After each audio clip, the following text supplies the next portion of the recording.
Oh, I see it. Wrong button. Watch us hurry. I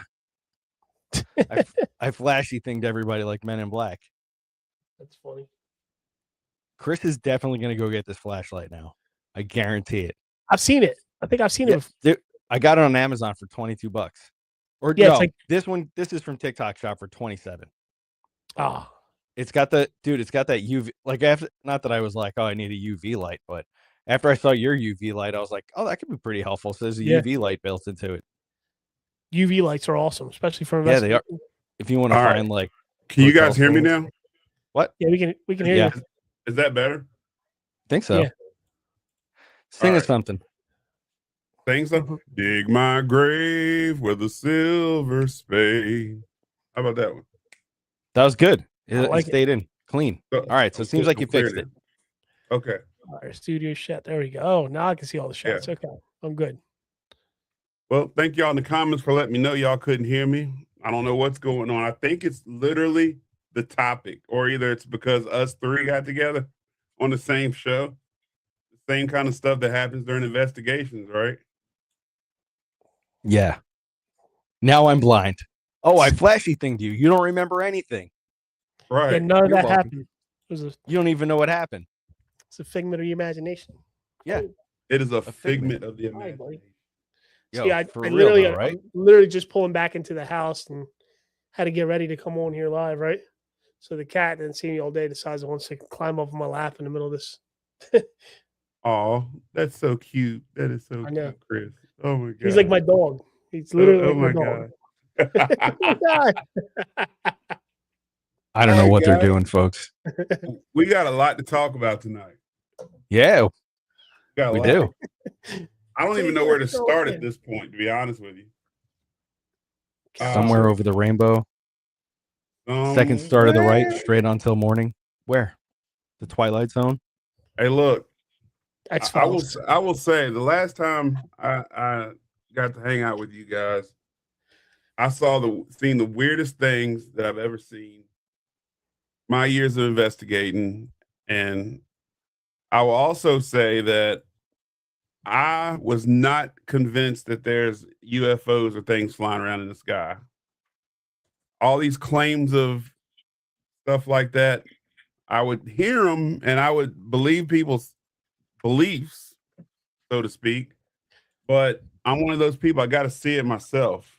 And I will tell you, that stuff we saw that night, I don't know how much y'all want to talk about it publicly. So I'm going to let y'all lead the rest of this conversation. All right. Since I'm comfortable knowing there's probably only 20 human beings watching this and 30 CIA agents, I think we're okay. Because they know most of the story already anyway, don't they? Don't they? Chris, how far do you want to take it? We bringing it all the way to like the last thing that happened to us after the church? I mean, yeah. I mean, we can go. Listen, I'm not afraid. Still, if my boy Chris ain't afraid, listen, Chris ain't afraid. We're in the middle of the Pine Barrens in pitch black. Just, I don't know, raw dogging it, I guess. Can you say that? We're just out there. It's crazy. Well, okay. Yeah, things took a turn very quickly. Yeah, so we're out in the middle of the woods, and it was pretty wild. Things got pretty scary out there. Yeah, but how far do you want to take this? You want to take it all the way back to? Are we starting at the Pine Barrens? We got time today. No. I was just saying like that. Chris wasn't afraid, and we held it together in one of the scariest places I've ever been. So when you have to off-road, go and hit like puddles of mud to get to a location.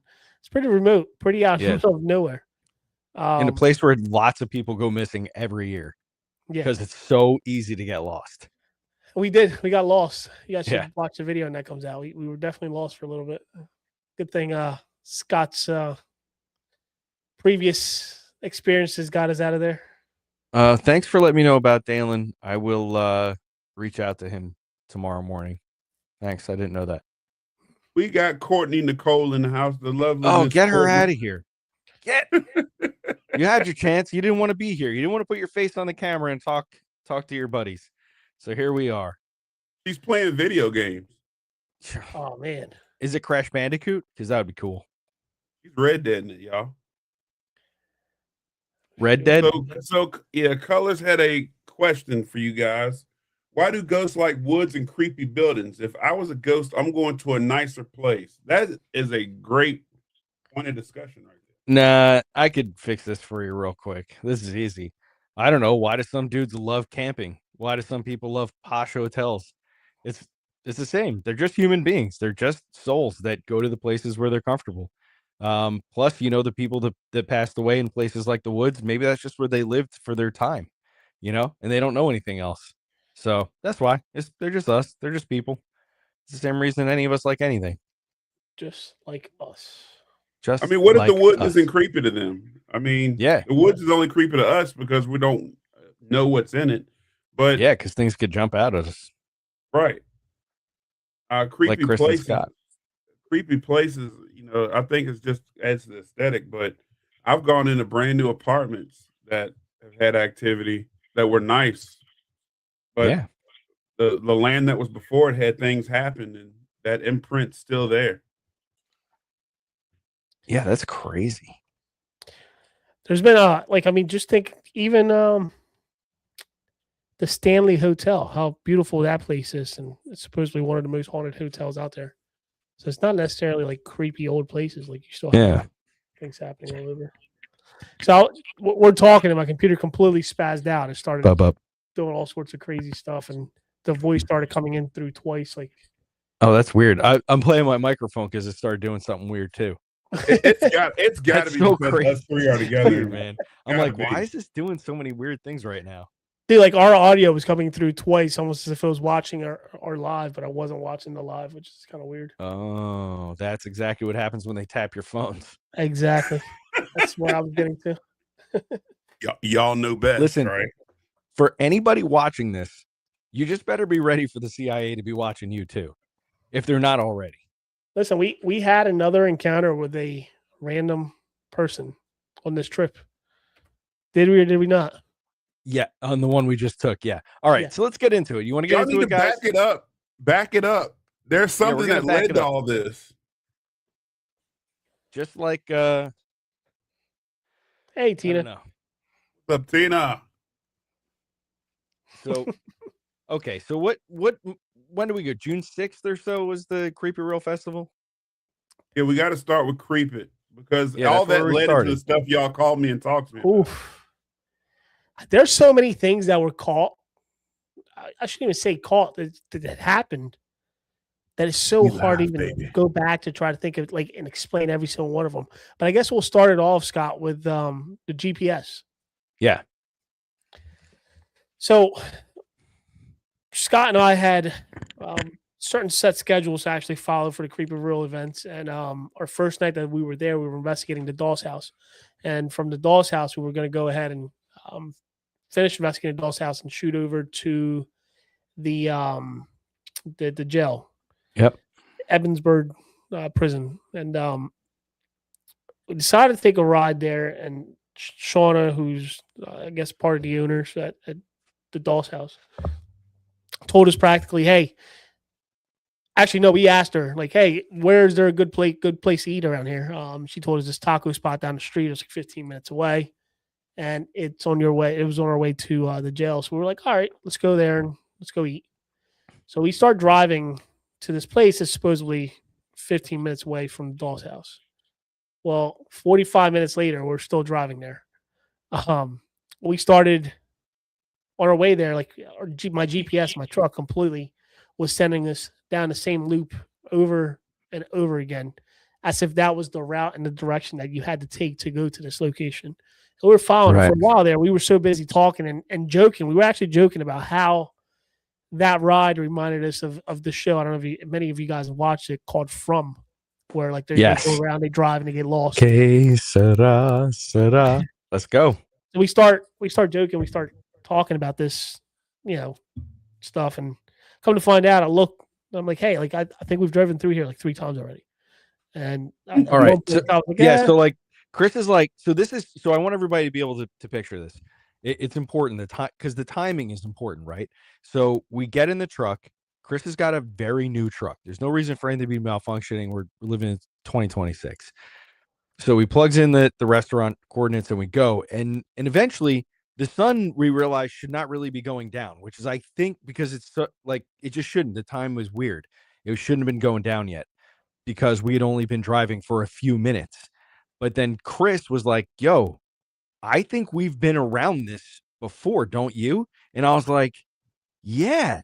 And he kind of like woke me up because we were just jaw jacking and like woke me up out of like my little daze. And I was looking out the window. I was like, watch. I was like, if we pass this house and the next one has like 3 or 4 junky cars in the front yard that look like they're ready for the junkyard, then we are definitely going in a circle because I've seen that already. And sure enough, like 30 seconds later, we go right past that house. So if you guys all know how GPS works, whether it's Apple Maps or Google or whatever you're using, Waze, like when you set the coordinates and you go off course on the GPS, it immediately will come up and say like recalculating, and it will send you back around. That simply was not happening with the GPS. It just kept sending us in the same loop. So that is super strange in of itself, the way that happens. Go ahead, Chris. Yeah, so once we start realizing this, we start seeing exactly what was going on. I was like, you know what? We're not even going to make the left turn that wanted us to make. I said, I'm just going to go straight. We're going to go drive straight, kind of throw the GPS off and see what it does. And it wasn't until that moment that the GPS recalculated and started taking us down the right route again. And at this point, it was like 25 minutes away from that current location we're at. And just to remind you guys, we were only 15 minutes away from the place to begin with. So time dilation is happening, but Chris and I are not thinking that way because this is just a weird thing the GPS did, and we're hungry trying to go get something to eat. Dunkin' Donuts. We're actually going to taco spot. We're going to that really cool taco spot near there. And yes, we ended up going there. We made it to the event a little bit late, but regardless of the fact, that was one of the first things that I think started happening on that trip that was time-based related, where we started losing track of time and not realizing how long something was taking to happen. Right. So one of the things, and this is a little bit of backstory, Chris has told me in the past some pretty interesting stories about UFOs, aliens, ET, whatever you want to call them. And even though I trust Chris to the end, like I trust him to the end, I am still somebody who has to say, like, I need to see it to believe it. So Chris has told me these stories, and I've never been like, boy, this guy's crazy. I'm just like listening like I'd listen to anybody's story. But I truly do believe Chris as he's telling me these things. So one of the things that he says to me in passing in conversation in the last couple of years is like, hey, I'm pretty prone to seeing like UFOs and stuff. And I'm like, I don't like, okay, like that's weird. I don't even think that that's like a real thing. Listen, folks, I've been in for 21 years. Let's put it this way. For 21 years, much of my life has been nocturnal for my job. I've been out at night all night, and I've never once seen anything in the sky that I was like, that's not a satellite, an airplane, a helicopter, or the drones that flew over New Jersey in the last couple of years. So Chris has said that to me before, and we're out in the middle of, and forgive me, everybody in Pennsylvania, or if you live in the middle of nowhere, we were in the middle of nowhere, Pennsylvania. So there's zero light pollution, and it just happens to be one of the most beautiful, crisp summer nights you could ever have. So basically, Chris gets back from his sounds romantic. It was very romantic. So we're hanging out, and Chris is like, hey guys, why don't we go out on the back porch and we'll look for like lights in the sky, like UFOs. And I don't know what to expect. I'm like, is this dude like going to give me an encounter of the third kind? Is this about to happen? I think Sean was just like, he's like down for anything. He's like, yeah, okay, let's go. So the three of us go out on the deck, and within a couple minutes, maybe one of you guys want to tell this part of the story, and I'll back it up. I'm going to start because when I first, this was like, what time? 1:30, 2 o'clock in the morning? Yeah, it's late. And it's about 1:30, I want to say. Yeah, so the event was over, I think, at 1 o'clock, or it was either 12 o'clock or 1 o'clock. No, it was 12 o'clock because we ended up taking some time, packing stuff up, and then we left. So by the time we got to the place, by the time we got back, it was like right. Well, when we went outside, it was like right around 1:30, I want to say. Yeah, we're outside, and I just got to eat the best tacos I could eat. And y'all are telling me to look up at the sky, tired as hell. I'm like, all right. Then all of a sudden, things started moving in the sky. Now, mind you, I know what a plane looks like. I'm not dumb. Stars, and I know what the. I have a whole other theory on satellites. Don't get me started, but I noticed that these things would move, flash, disappear, and then reappear, flash, disappear, and then things would just blink, disappear, blink, move, and then Chris decides he's gonna pull out a freaking laser pointer and shine Freaking his laser laser beam. at it. Freaking laser. So this is where the theory with the laser comes. So before, where I've sat and have seen these things in the past, you're not supposed to do it, but I've shined a laser at it, and for whatever reason, all these little items that are moving across, for whatever reason, somehow want to avoid the laser. They never want to be touched by the laser. And I've seen it at certain times where it's shot like a beam of light or some sort of laser back in my direction, which is kind of weird to say, but it's happened. No, we had something happen like that in the Pine Barrens, dude. I'm still jacked up over. We'll get there, but yeah, something strange did happen. We'll get to real that. quick. I want to shout out Booze Paranormal, by the way. Yo, what's up, Booze Paranormal? Booze, Ron. What's going on, Ron? Welcome. As you guys can see, right here, that's one of Ron's new spirit boxes. Y'all can't see mine, but mine's up there from Ron. It's literally right stuff, y'all. Right Ron, there. I'm poor. I didn't buy anything from you. I'm sorry. I would grab it, but I don't feel like going over there. Ron makes good stuff. But Chris, continue. Well, or I'll go and you can feed off me. But so I was just explaining why we use the laser. So that's one of the reasons that I started using the laser, because I wanted them to see and experience the things that I've experienced when I've done this experiment. And one of the initial experiments, that the reason I wanted to do this was because I wanted them to experience the things that I have experienced with these unexplained flying objects that we've seen. But I also wanted them to focus on trying to see these things, trying to make them appear in the area they were looking at, which, Sean, you can take over from there. Yeah, Chris brings out the laser, and these things are now moving away from it. So the picture, him shining a laser beam at the sky, the object is moving, and then it would go around where he was shining that beam, or he would chase it, and this thing would like go hyper speed ahead of it and zigzagging, trying to keep from getting hit by the laser. Okay, so I'm gonna add something to this for you guys, and this is for everybody watching because this is a weird one, but here we go. So we're doing this thing where we're standing out on the deck and we're looking up at the sky, and the three grown men are like, wow, this is crazy. There's lights flashing, there's lights moving. Chris is able to predict, like, look over by that star, two are going to show up. Hold on, watch, that one's going to push another one off. Watch over here, this one's going to flash like a camera flash, and then all of a sudden it's going to, another flash will show up here. And Chris is predicting this stuff, and he's talking to us about while it's happening. So while we're doing this, the longer we're watching and staring, and by the way, there's like no substance happening here. I think we may have had a beer that night, so we're not like, there's nothing else happening. So this is important because the things that I started observing really messed with me pretty good from the get-go. So as I'm experiencing all of these lights, there's more and more as we're watching it and encountering it.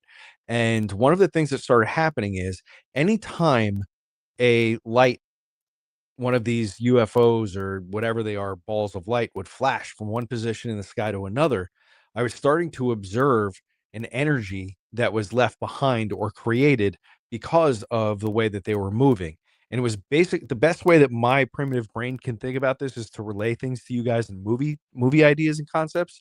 So in Guardians of the Galaxy, in any of those Marvel movies where they skip through a galaxy really fast and it leaves like a really colorful light, that's sort of what it looked like, but it was rippling across the sky in kind of a wave as the lights were flashing. And the whole time was just really, it was really unbelievable, like that whole thing. And I'm going to add something to that too in a second. So, good. We got time. So the best way to explain it, and this is one of the things that I've seen before when these anomalies appear, It's almost like a burst of energy being shot through the entire sky. So it'll cover the sky. But the times that I've seen it, I've only been able to see it with the corner of my eyes while I'm looking at it. And if you're looking at these items, it's almost like a thruster, like just shooting off, and it starts pulsating through the sky. But the way I was seeing them, I was only seeing like the white light portion of it. I think, Scott, you said you were seeing like multiple different colors that were coming through. Yeah, and then the next night when we did it again, I'll tell that part when we get there. So basically, we do this, and we think that we are just out. I feel like we felt like we were out there for like 30 minutes, right? Like finally, my neck was hurting, and I was like, man, my neck is killing me from staring up. And I think we were like tired, so we're like, you know what? We've done this for a little while. This is really incredible. It's time to go to bed. And what time was it when we were done? It was like almost 5 o'clock in the morning. It was almost 5 o'clock in the morning. Sun's starting to come up. What you guys, there was one thing that happened in the middle of all of this that we couldn't explain. We started hearing movement around us. Things were actively moving around us, and there's nobody around us. We can see the entire backyard. We can see everything. Then we started hearing these crazy growls that we couldn't explain,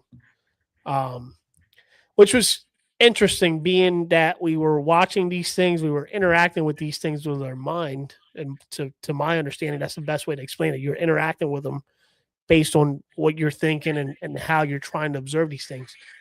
And then you have all of this other stuff that happens with it. It's kind of unexplainable. I mean, there's really, truly no explanation for it. Yeah, I mean, none. But the amount of that we saw, it'd be different if we just saw one or two. It's unbelievable. But this was like 100, and I'm not even exaggerating that number right now. Y'all can back me up. That might be generous, because I mean, I was about to say, was that every quarter we looked at it, like we just kept they were having everywhere. And at times, some of the ones that we watched split into more than one. It's like if you're watching one little light that was shooting across the sky, and what I mean, like it's almost like looking at a star and the star is moving. So some of these things split, like they split. So it's not like if it was an airplane. Airplanes can only go up to 40, 50,000 feet, up in the air. But these things that we're looking at were definitely like out of space. Outer space. They weren't here with us. They weren't anywhere near like our airspace, if that makes any sense. So, what was I going to say? So, we have all this. So again, Chris and I then have this second like time dilation happen where time passed really fast this time, and we're not really sure where that time went. And Sean experienced that with us.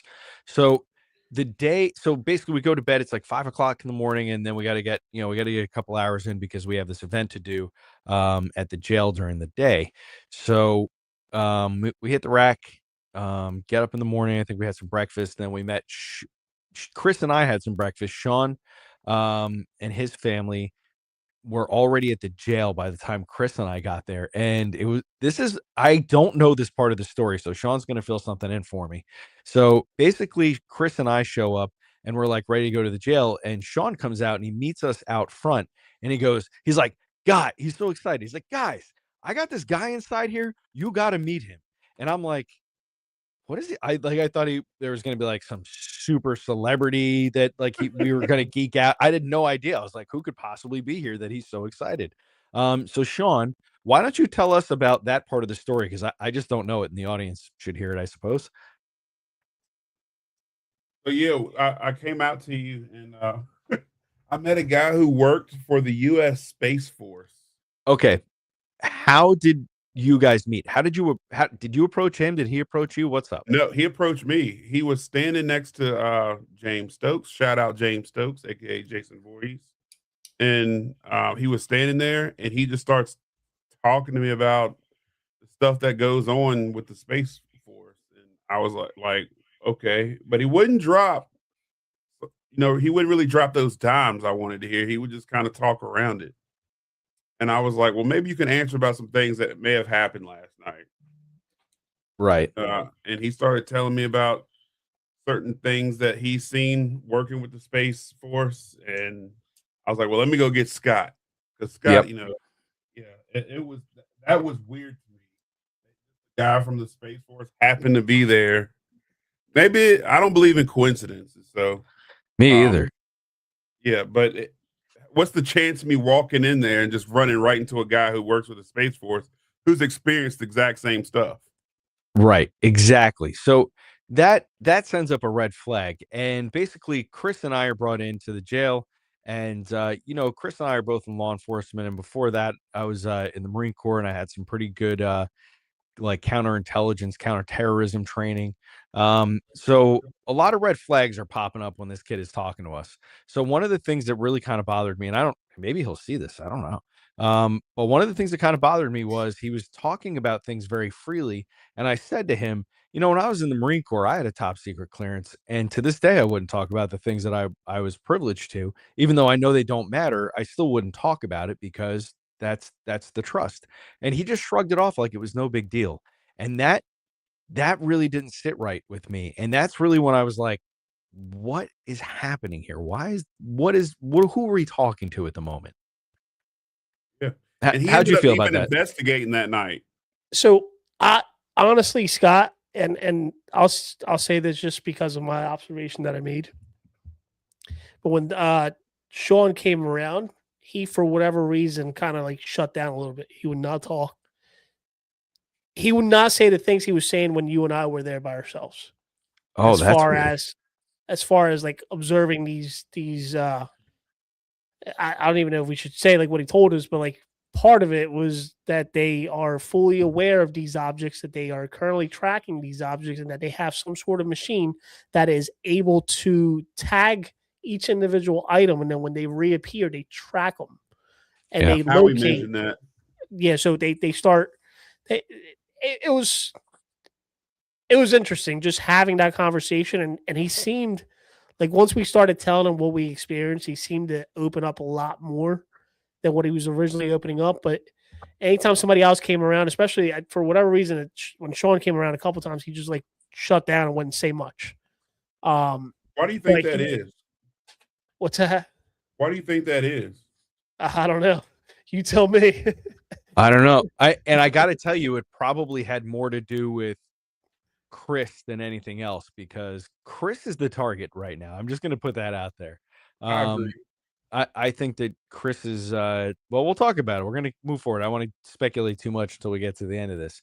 So we have this run in with this guy. And from what I understand, later on in the day, one of you fellows or somebody kind of said to us like that young fella had been trying to insert himself into our little group, like to investigate or like to be around us. And I did notice that he was like following us around the jail in pretty close proximity. So I don't know if and somebody was like, "Oh, I told him no, like you can't." Maybe Shauna said it. Chris, because I think he Kristen found out we were going to the church, and he wanted. I guess he invited himself to go to the church. Oh, okay. Night. Yeah. So like that was weird. So in any case, moving forward from that, what happened the rest of the day there? So that day seemed to go by really fast too, if you ask me. It was like 1 minute we're talking and standing around talking, then it was time for our events that night. Yeah. Which were super active, very active Yes. events that happened that night. And we talked about the events last night, so we're going to skip that and talk about night 2 of what happened, which that was the part that I was left off at last night on the cliffhanger. That was scary. that was actually kind of scary. The second night, Sean and I finished up at the jail earlier than Chris did at the Doss house at the events. So Sean and I were hanging out with his family at the B&B, chilling out, having some food, relaxing. Chris showed up at about 1:30 or so in the morning, and he was still up for hanging out and doing something. So once again, we were like, hey, let's go out on the back deck and check these things out. But it had been a rainy day, and the clouds were kind of covering still. It was like one of those things where it was like, if I remember right, like a lot of big fluffy clouds with like patches of clearing in between them, right? So we still want to give it a shot because if it happened as investigators, mostly a lot of people watching here, if you investigate, what's one of the things that everybody wants us to do with science, right? Like repeat the thing, right? Like, can you do it again?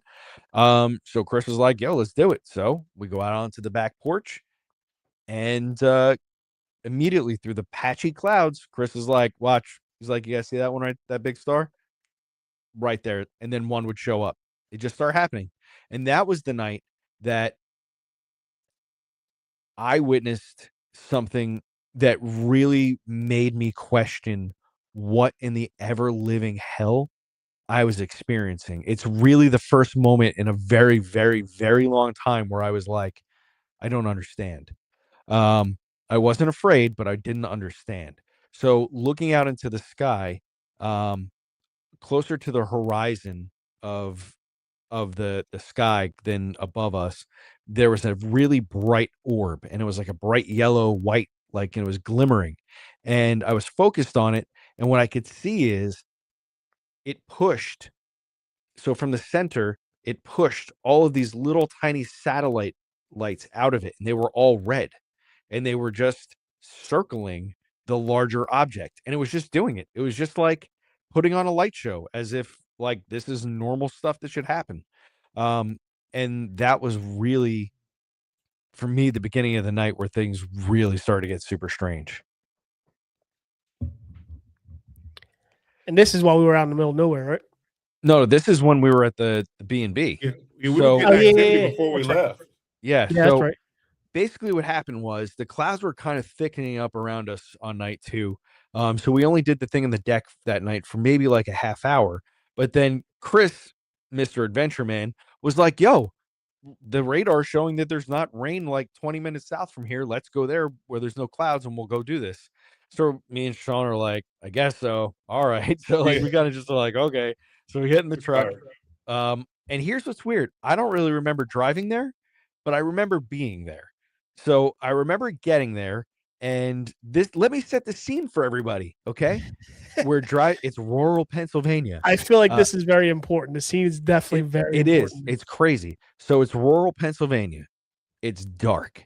We end up going into some kind of park that Chris finds, right? We go down a dirt road and up onto a hill, and there's just like a little paved bike path. And just beyond that, there's like a creek or like a small kind of like riverish kind of thing. There's trees everywhere. You can tell that during the day, it's very beautiful. And you could hear the forest and like the nightlife, everything, right?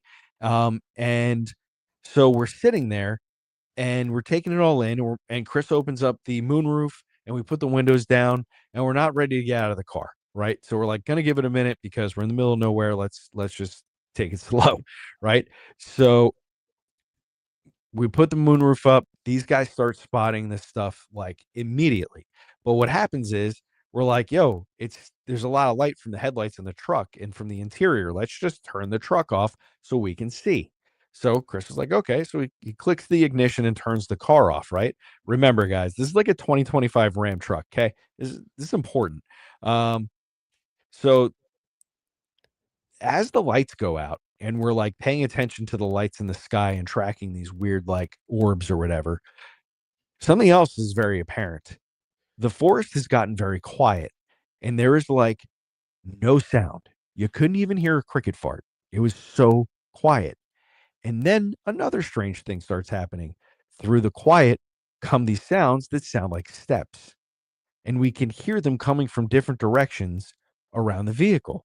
So us 3 tough guys who are armed, by the way, a Marine Corps vet, police officer, Army vet, all of us, and we're big capable dudes, are like, oh crap, something is happening. And I don't know how these guys felt, but I had that fear of like that feeling of like terror was creeping in. That fight or flight was getting very strong. So Sean and I are like, Chris, start the damn truck. And Chris is like, all right, I'm trying to start the damn truck. And he's like showing us, he's hitting the start button.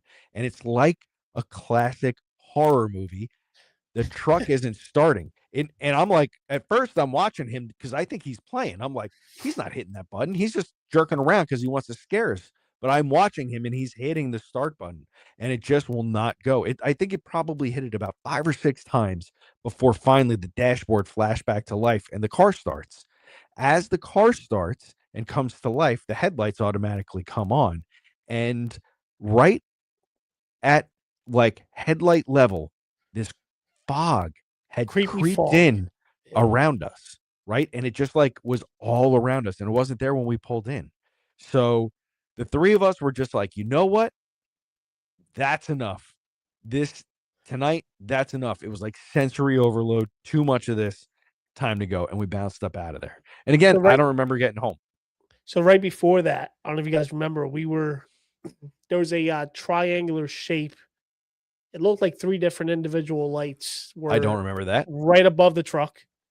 And as I started shining the laser at it, one of them would disappear, the other one would disappear, and the one would stay on. And then as I shined the laser over to the one that stayed on, the other two would reappear. And now we have a video of. I still have the video from those triangular lights that were right above us. And that's right when all of this happened. And once again, the fog was the creepiest thing out of everything. I think it stayed at like headlight level of the truck. Yeah. It wasn't coming up. It wasn't covering the whole area. It Like was just horror movie fog. Yeah, it was like one of those like Halloween fogs. You put the ice on the ground with the tube, and it stays like crawling on the ground. It was very similar to that. Yeah. But yeah, we definitely left, and I've never had that experience with the truck ever again. Yeah, and I even that was took it in great. to get looked at. Y'all Make sure leaving it wasn't out anything with one the truck thing. or anything, and there was nothing wrong with it. What are we leaving out? So we did EVPs in the truck where we didn't say a yeah. word. We Forgot about didn't that. ask a question. We didn't do anything. We just cut the recorder on and let it sit. And that we would hear voices in the recorder. I Maybe don't we- remember that. Really? I We literally ran EVPs without asking Yeah. questions. Do you remember that? There Yo, were I- crazy have voices that came through. I have zero recollection of that happening. Because that was weird. We literally put the recorder down. Nobody moved. Nobody said anything. And then we would hear voices in the recorder. And I think the one voice said like my actual name, like Christian or something along those lines. You remember that? Yeah. I was there. Yeah. Yo, I don't remember that at all. Yeah, Yeah, you we were there. but- literally ran. We wanted to test a theory, and we ran EVPs with no talking. Just didn't say nothing. Just cut Your the mic's recorder. going out again. You hear me now? Oh, Yeah, we can hear you. did All you right. guys keep the recordings? I didn't know. It was in Sean's recorder. I think it was the DR60, right? That's what we used. Oh, gone, huh? Yeah, and I use my DR60 all the time, Yeah, so I you have need to the clear it space. out. Okay. Yeah. So I don't remember that. I don't remember getting there. I remember being there in that experience. I don't remember the EVP work, and I don't remember getting back. I just remember But that's the okay. next day. That's okay because that would touch into one of the second to last things that happened. Yeah. The following night. Okay. So we all have this experience again that second night. We get back. I don't think it was as late as it was the first night. Might have probably been like 3:30, 4 in the morning we got back. I remember getting to bed, and then we woke up the next day. We got our things together. Sean and his family were headed off to Gettysburg, and Chris and I were going to go investigate this haunted church in another part of Pennsylvania. But that wasn't in where? Bellwood, PA. There you go. So we said our goodbyes to Sean and his family. We peeled out and we went to we started headed away from the B&B towards the church. But Chris was like, "Hey Scott, there's like these really cool abandoned turnpike tunnels out here somewhere. I've heard cool things about it. Do you want to go check it out?" And we had like a lot of daytime to burn. So I was like, "Yeah, sure." So we stopped and had Cracker Barrel. It was delicious. So you guys know I remember stuff. So we had a really good Cracker Barrel breakfast, and then we head off to these turnpike tunnels. So the turnpike tunnels I don't even know how to explain it, but basically it's like somebody abandoned these tunnels to build the road in a different way. The tunnels still exist, and somebody turned it into a place that you could park your car and walk along the abandoned road through the tunnels and whatever. So it's kind of like a park, but not really. So we get there. It's Father's Day. It's probably about 85 degrees out. It's pretty nice sunny day. It's a good day to be outside.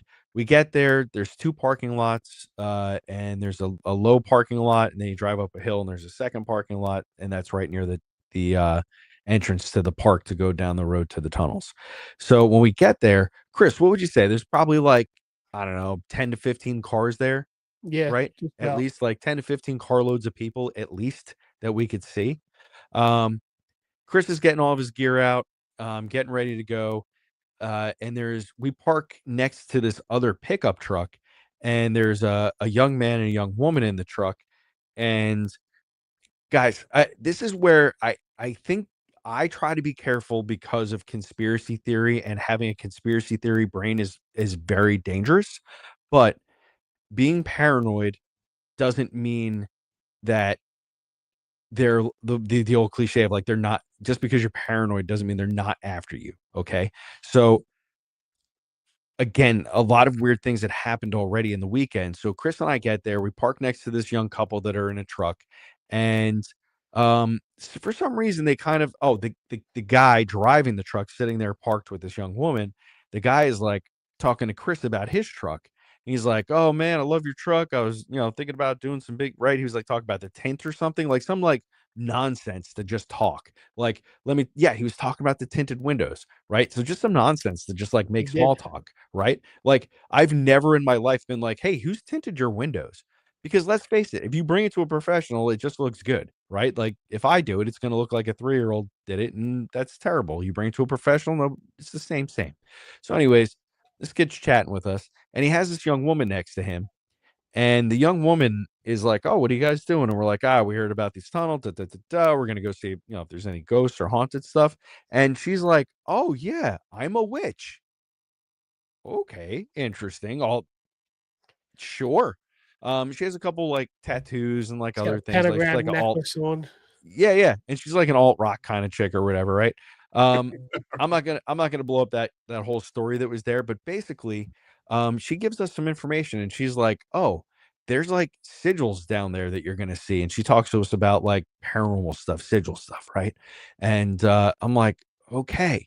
Now you guys got it. I just want to tell you all, and you guys may not know this about me, but when people tell me stories, I like I just said in the beginning, I listen, but I don't always believe everything. And when somebody's like, "I'm a witch," you guys know you're in the paranormal. How many people are like, "I'm a witch," and you're like, you read spell books from Barnes and Nobles and buy crystals at a crystal shop, doesn't make you a witch. You practice, have an altar, and do all that kind of stuff, and actually spell work, you're a witch.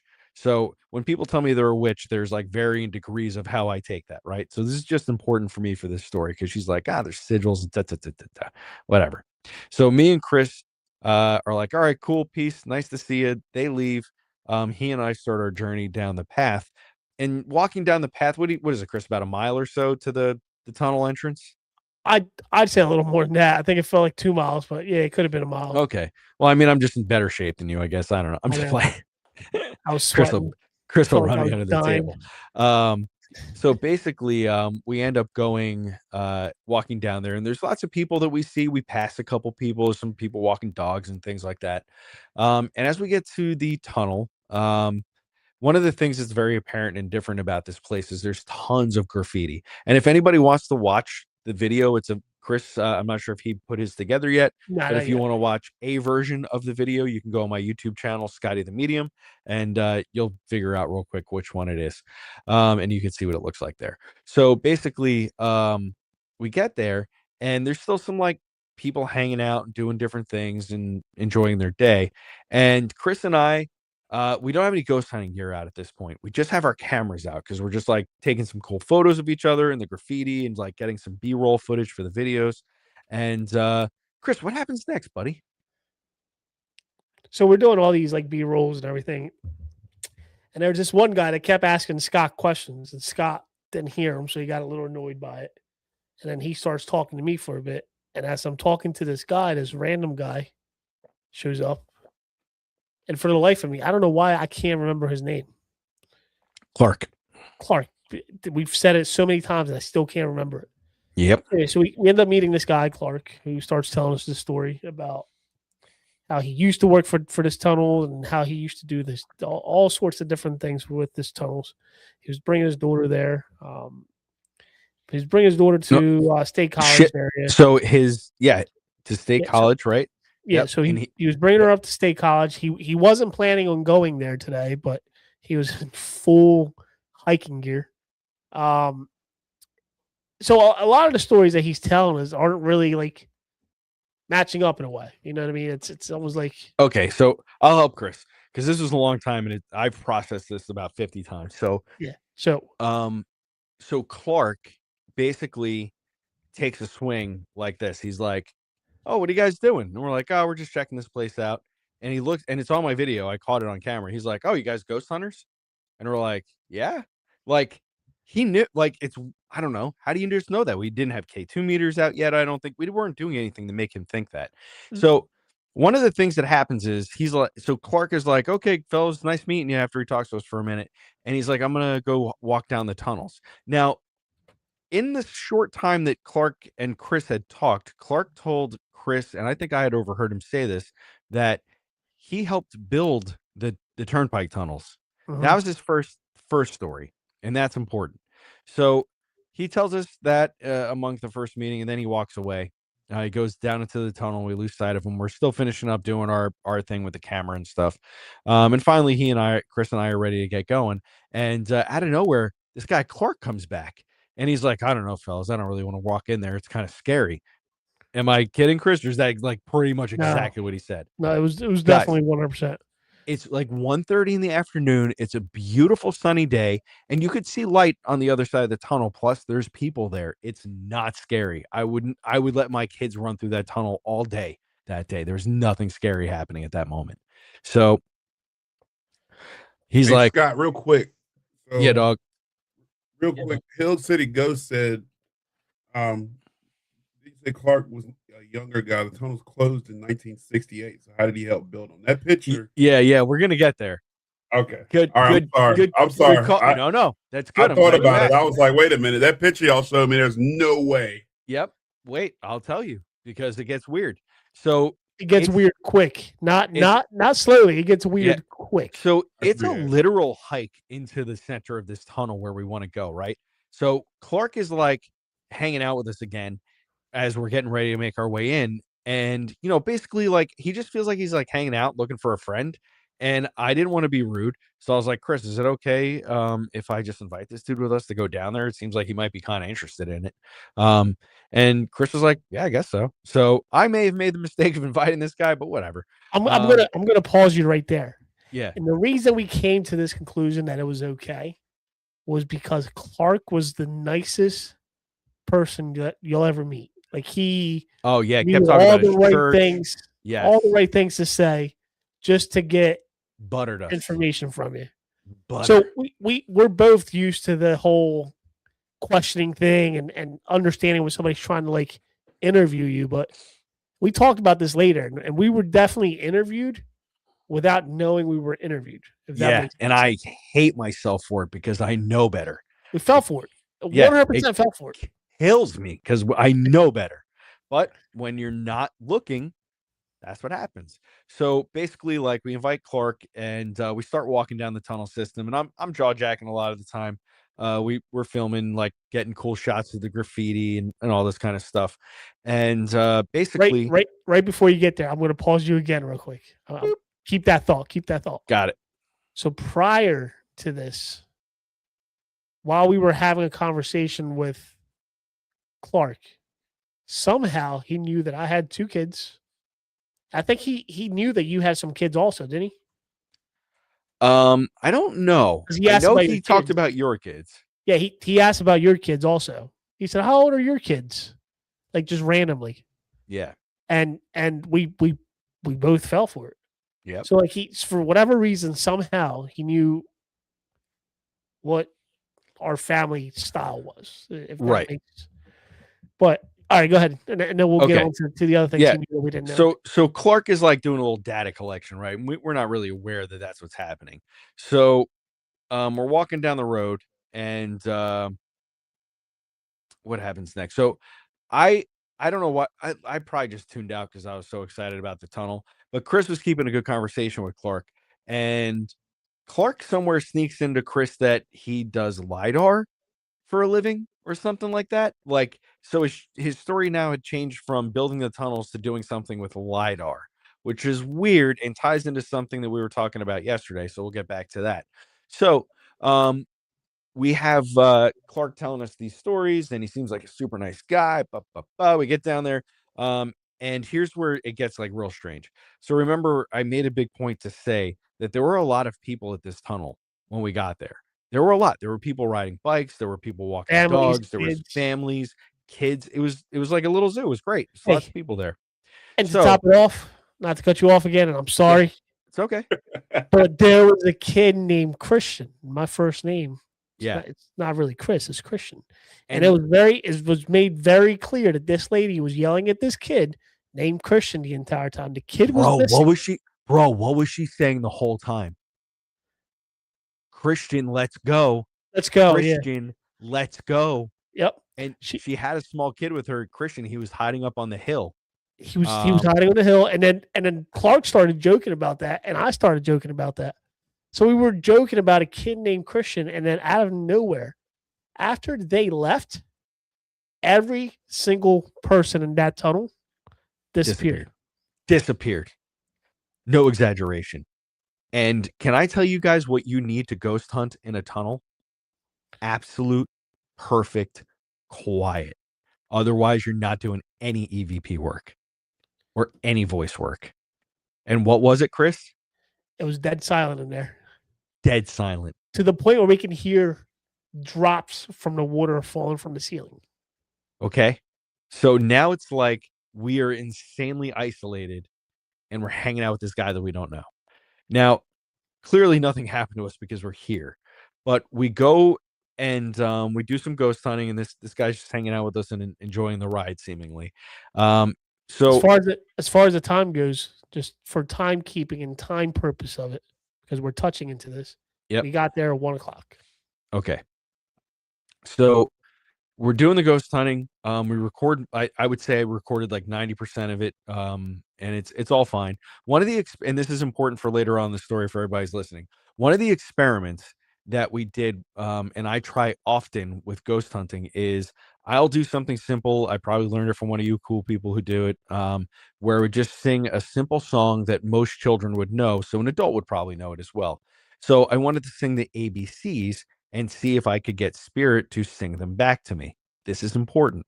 So I sing A, B, C, D. So the natural inclination is for whoever it is to go E, F, G to finish that part of the song. So we do it a couple times and nothing comes back, which is fine because I was just experimenting. So we do a couple other things, some very interesting captures. Go watch the video. You can check it out and judge for yourself what you think happened there. We decide like, okay, we've been sitting here a while. It's time to get moving. So we actually decide that we're going to walk to the far side of the tunnel. Get hold up real quick. The yeah, if you got something you got to put in there.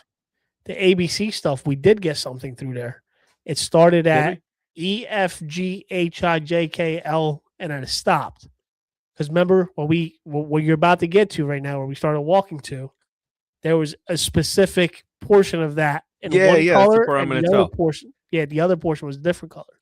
Yeah, so we're walking. So unbeknownst to us, so basically what happens is we want to walk to the other end of the tunnel and finish this little journey because we walked this far, we might as well. So 3 of us travel down the tunnel, and now that we're done ghost hunting, conveniently, people start populating back in the tunnel. So we're headed back down to the end of the tunnel, and some very strange couples pass us. First, there's a couple on an e-bike. It's a young man and woman, white male, white female. The guy's dressed in like kind of like a weird kind of like, I don't know, leather jacket or something. It's hot out, remember? He's got jeans on and a hat, brown hair, beard. And he's got this woman sitting on the back of the bicycle, the e-bike, and she's sitting like, I think what horse riders would call like English saddle. So both of her legs are on one side, and she's wearing kind of like a flowy dress, like a white flowy kind of dress or something. And they whiz by us, and they go out the end of the tunnel before we get there. We finally make it to the end of the tunnel, and they're coming back the other way from wherever they went, and they pass us again. And another couple had passed us going in the same direction as us as well. It was another man and woman, and this was super odd as well, because of the appearance. So the they were the second couple were both on e-bikes as well. They were on separate ones, and the gentleman was a big guy. He was probably 300 pounds or better, and he was on this tiny little e-bike, and he went whizzing by us. And a woman behind him did the same, and they were following each other. So they go by us. We get to the end of the tunnel. We hang out there for 5 or 10 minutes, take a couple more photos. And we decide, like, all right, it's time to take this long walk back to the cars. So we flip around and we start heading back the other way. Now, whether Chris or Clark knew this, maybe Clark knew. The couple, the odd couple on the 2 e-bikes comes I back. caught it. The guy, I caught it. Yeah. the guy goes whizzing by us, and I saw the girl coming. She was pretty far behind, and it's a tunnel, so there's a big step on the side. So I was like, I'm gonna get out of the way. I don't want this girl hitting me, because it was super dark. So I jumped up onto the ledge, onto the sidewalk, and as she's passing us, as she's driving by, I noticed she has one hand and she's filming us as she goes by. I see her, and she sees me see her, and takes her phone and like tucks it back down, and she's whizzing by us. And I was like, that is super weird. I wouldn't have thought she was filming us until she got worried that I saw her doing it, because the graffiti would look amazing with good lighting and you whizzing by. It would look awesome. It'd be very good for a cool video. But she saw me observe her and put it away, which I wouldn't have done myself if I was doing the same thing. I'd have been like, well, those people just have to deal with it. They're in the video. So that really like sent a red flag up, and I was like, holy cow, that girl was filming us. She pulled one of these as she was Yeah. driving. Like she was literally like pulling one of them. It was so weird. So, anyways, I don't think much else happened except for when we started getting closer to the cars after we walked back and we're just like BSing with Clark for the whole time. He says to us now that he is on his way to a national park or something to build a trail. And now he tells us that his job is to go around and map out trails. So I broke out a bit of a word on him. He's like trying to explain this job, like, yeah, I go and map out the trails. And I'm like, so you're like a cartographer, somebody who makes maps? And he was like, yeah. Like I had to tell him what it was for him to like get it. So what makes it weird is that every location that he was saying that he was going to work on were locations near where I live, within like 20 to 30 minutes from my home. Yeah. Which the one trail that he was working on is literally like 20 minutes from, or that he says he was working on, because the actual name of the location and name of the place that he said was a legitimate place, because I know that area. And it was just interesting that these locations were near me, and we're 4.5 to 5 hours away from him. So make that make sense, right? So it was funny because as he's telling, and we're having that end of the conversation as we get closer to the parking lots. We're like 200 yards away from the parking lots, and remember when we got there, there were a lot of cars there. And Clark must have gotten there after us, or maybe even a little bit before us, so we may not have just seen him yet. And there were two separate parking lots. Yeah, there was 2 separate parking lots that had cars in them when we got there. So as we're like 200 yards away from Chris's truck, Clark is just like, hey, Chris, is that your truck? Just like, why would you even like it? It just didn't make sense that he would like know that was Chris's truck. I just don't know, because there was other cars. So why would he just immediately assume that one? Right. And I remember Chris and I were like, what the heck? And what was weird is it's the second time somebody right in that moment had talked about your truck. And this is after all this stuff started happening with truck, the GPS issue, the window issue, because we had a windows issue too. Remember the window was like acting wouldn't out? Go up and down. Yep. And then the truck not starting. So yeah, 2025 Ram, like it's. Now I noticed something. I watched one of the videos of that investigation y'all did. One of the things that I know, I'm weird. I'm a science guy, but y'all had the geophone on the EDI box going off. Mm-hmm. On concrete. That shouldn't have happened in the tunnel. Your audio's cutting out again. I don't know what's going on with my mic tonight. Seems like if you keep it real close to your mouth like that, it will hear you. So I noticed the EDI box was going off on concrete, which shouldn't happen. Did you see me get up in the video and stomp, and it didn't go off? You stomped your feet, jumped all around it, and it did not go off. Hey, folks, I'm 265 pounds.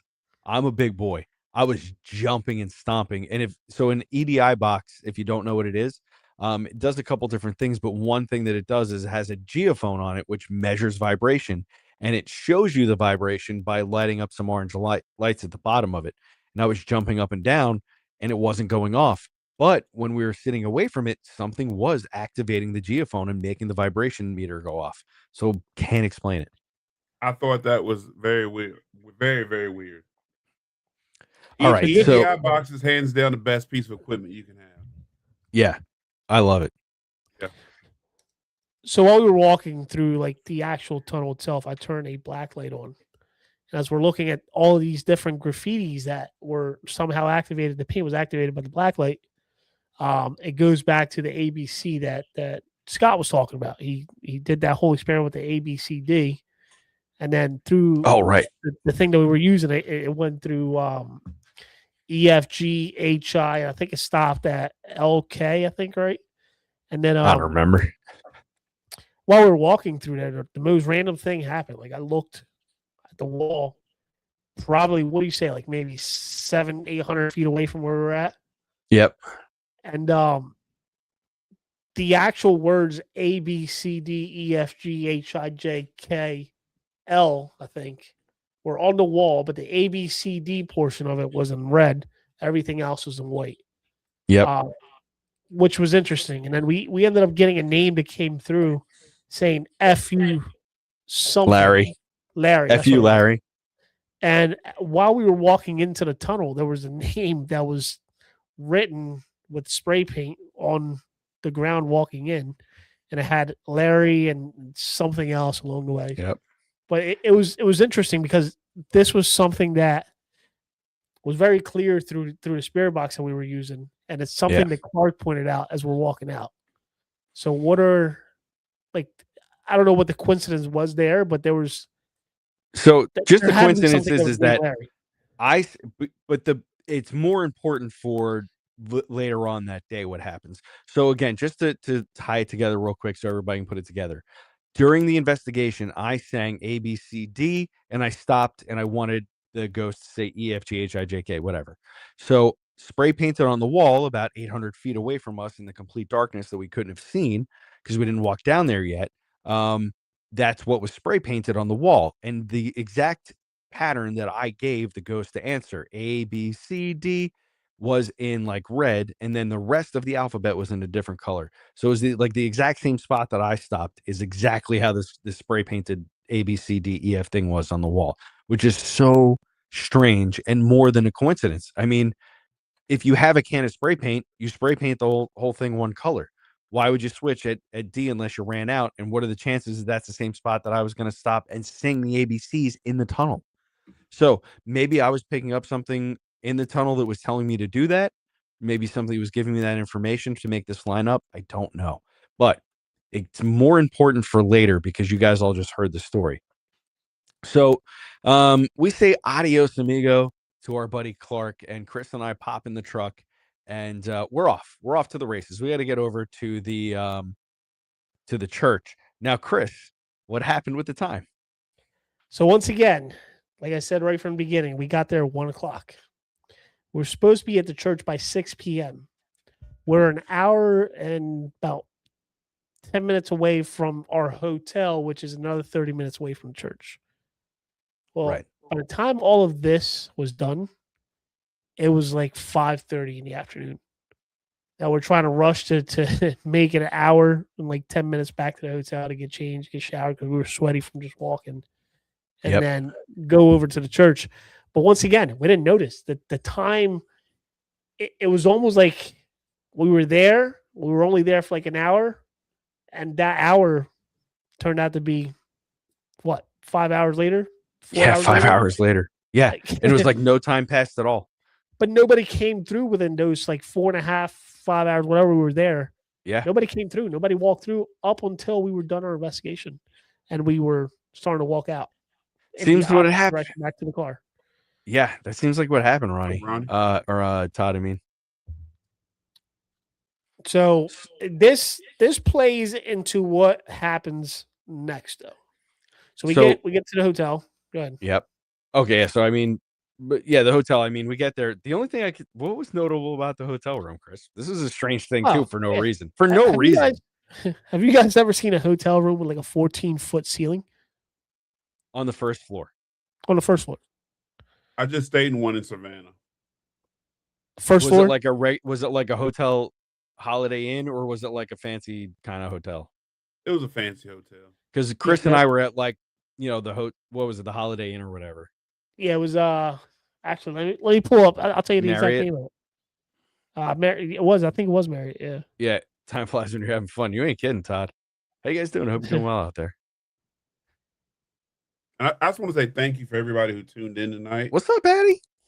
Make sure you like and subscribe to everybody's channel on here. Yeah, got please Supernatural do. Untold Stories. Got Scott the Medium on here. And Hill City Ghost, aka on the other side. Make sure you subscribe. And like to all of our channels. They produce great content. Me, I just try to copy them. Nah, get out of town. You produce great content every Tuesday. Fairfield Inn. Okay, so we're on the first floor in a Fairfield Inn, against like the parking lot, to the side of the building, and there's for no reason like a 14-foot ceiling in this hotel room. It doesn't make sense. Chris and I both walked in and we were like, what the heck kind of a hotel room is this? This is so strange. Why is it so tall? So whatever. We do our thing. We get a little rest, take a shower, and we're like, all right, we got to go get over to the church because they were waiting for us. So we head over there. I don't even know how long that trip was. How long was that trip? 35 minutes. I think it was like 35 minutes to get there. Yeah, it wasn't long, right? So we get over to the church, and we start unloading our gear. It's us. I'm sorry, I can't remember the young lady's name who owns it. Miranda. Yeah, I don't know why that was slit. Oh, because she calls herself Miranda Joy on Facebook. That's all I could keep seeing was Joy. Okay, so Miranda, she owns it, and she was kind enough to invite us in and check out her place. So it's like a decommissioned, like a Lutheran church, I think it was. And there's no more parishioners or anything like that. Like I said, it's decommissioned, so it's just the building. But the building has some pretty interesting paranormal things happen in it, and that's a story for a different day. But basically, what I can tell you is that Miranda knows what she's talking about when it comes to her security system. She was very savvy about it. She knew it. Like when I was asking questions, she was able to answer them really well. And remember, through law enforcement, I've had a ton of access to different kinds of surveillance tapes and stuff like that from like consumers, people who just show me that crime's happening on tapes. So I'm also very familiar with a lot of different kinds of the systems like Ring and Owl and all the different ones. So basically, we're in the church and some paranormal things are happening. I do my psychic sweep and come up with some neat stuff. I connect Miranda with somebody who is important in her life who passed away. So we have some like really nice moments.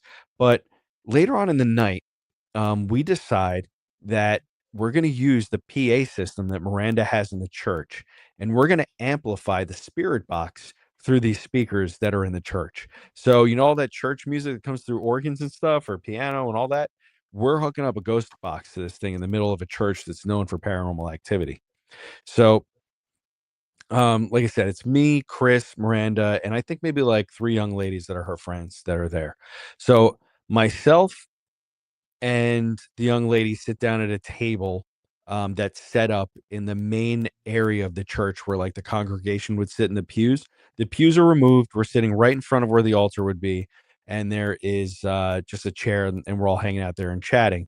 Chris has his cell phone out, which is hooked up through Bluetooth into the speakers through the system in the church. So we can see Chris because this is important. So Miranda has security cameras all over the place in the church. And like I said, she knows how they work, which is so important for this part of the story. So she's sitting next to me, and we're just kind of chatting and listening for ghost spirits and things like that through the machine. And Miranda pulls out her phone and she goes, "Oh, the camera got triggered." And I was like, "Well, we're in here." And she's like, "Yeah, that's not weird." And then she's like watching it. And she's like, "Hold on." She's like, "This is weird." So she shows me the video of us sitting there right now, right? Like it's what just got recorded. So for the sake of the story, I'm going to say it's exactly midnight, just to give it a nice, easy number. So it's midnight, it's 12, right? And this is just for the sake of the story. So she shows me the security footage and she says, "Scott, watch Chris. He's got his cell phone. You can see him. And watch what happens in the video." So I'm watching it and watching it. And maybe like 20 seconds in or so, Chris skips from one side of the camera frame to the other. So probably about 25 feet or so in distance from one place in the church to another, but all in the frame of the camera. We can see it. And the way we see it is because the phone light disappears and then reappears. Now, if you edit video, it's as if you just wanted somebody to teleport across a room and you're bad at special effects. So you're like, I'm just going to cut and splice it together. That's what it looked like. So I was like, "Well, Miranda, that could just be bad Wi-Fi reception." And she goes, "No, watch the timestamp." She had already watched it and thought of that. So this is the way she has their security camera set up. When they are going to record because of motion, they record for exactly 2 minutes. So at the time of the recording, if it's exactly 12 midnight, the video should have went to 12:02 exactly and ended, in which time we would have seen Chris teleport across the room, but the timestamp would have also most likely not been affected if it was bad Wi-Fi. So as if the camera was keeping the internal time and the video signal was interrupted for some reason, the timestamp would still be the solid 2 minutes. There would be glitchy video, and then all of a sudden, somewhere in there, Chris would show up before the end of the video. But that's not what happened. What happened is this: Chris is in the video. A couple seconds into it, he teleports across the room, but the timestamp changes drastically. It goes from 12 to 12:05. So the timestamp of the video, for some reason, has also been altered along with the footage. So the camera was keeping time and the time got distorted because it's only supposed to record for 2 minutes, but the timestamp skipped with Chris across the room. By the way, while the rest of us are just at the bottom of the frame, just barely there, and we don't move. It's seemingly as if we were there the whole time. Chris disappeared and reappeared, and we never knew the difference. That's what I witnessed as she showed me the video, which is, it's insane. But that's not the end. Do you remember this, right, Chris? We looked at this. It was okay. It was right around this time, which is why she started looking at the cameras. Was when I started feeling like something was pushing me from the back and grabbing a hold of me. Right. Yeah. So once I started feeling that, I mentioned it to you guys a couple times, and to me, it felt like I was being pushed forward, almost as if like something's literally just grabbing you, like pushing you forward, like kind of like out of the way, but like towards Scott and where she was sitting at. Which is exactly what happened when you. And that's exactly what we could see through the video. It was almost like something was grabbing. To me, it felt like something was grabbing me, but on the video, you see the streak of where like I would have been and how I traveled. So that's important because it's not the last time dilation thing that happens in the church that night. No. So we go down to the basement. We're reconvening. We're getting back to the investigation, and we're sitting at a table down in the basement that's like this big, cool cafeteria. It's not like a spooky basement. It's like a rec hall, but it's underneath the church. It's cool. So we're sitting down there. We're getting some cool like stuff happening in the gear, but everybody's kind of getting tired, and we're like, okay, I think we're going to start wrapping it up. So Chris and I decided to tell the ladies that were with us, we were like going to tell them about Clark that day in the tunnels. So basically, I tell them the story that you guys just heard, and I tell them the part about the alphabet, and I recite it to them. And I say the same thing you guys just heard. The spray paint went A, B, C, D in red, and then E, F, G, H, I, G in blue, right? Or whatever it was. And I tell that story all the way through. Now, I'm sitting, there's one girl across from me, Miranda, I think, next to me, and another girl over here. And Chris is immediately a foot and a half from me on the left. I could hit it. I could reach out and hit him. He was right there. So I finished telling the story, and Chris is like, "Hey, Scott, you didn't tell them the most important part about the story." And I was like, "What are you talking about?" I told them. And Chris started reciting the second part of the story about the spray paint, right? And the girls were like, "What the heck is Chris?" He literally just said that. And you had this look on your face. You were so surprised. And I remember in that moment feeling as though like I was being pulled from a rubber band and like slapped back into space or something. It was so weird. That's how I felt. So I felt like I was like, the more I think about that time, it felt like I was completely disconnected from anybody and everybody that was there. I was just in my own little space, like cubicle, whatever you want to call it. Like I was just in my own. I was just completely disconnected from the conversation, everything you guys were having. I didn't even realize that Scott had told the story, and I'm like, yeah, you forgot to tell the most important part, and then I started telling the whole story all over again. Yeah, and that's when I remember looking at Scott's face, and he's looking at me like, "Dude, I just told that story," and everybody else like staring at me like, "He just told that story." I'm like, "Well, I didn't hear it one bit. I didn't even realize I was there. I didn't." And it goes back to what Scott experienced in the truck, even though he now realizes that he doesn't remember part of the stuff that happened while we were in the truck. When the truck was having these issues, it was the same exact kind of scenario. Yeah, I don't recall it at all. I'm glad you guys said it. So before we go any further, go ahead, Sean. Let's go, baby. How much of this is dimensional? Oh, a lot of it. The time jump thing that keeps happening over and over. I'm noticing it's mainly happened during investigations where we're opening that door, we're opening that veil to speak, and it's almost like, and I know we dealt with the extraterrestrial stuff, but it's almost like they're all starting to mold into one.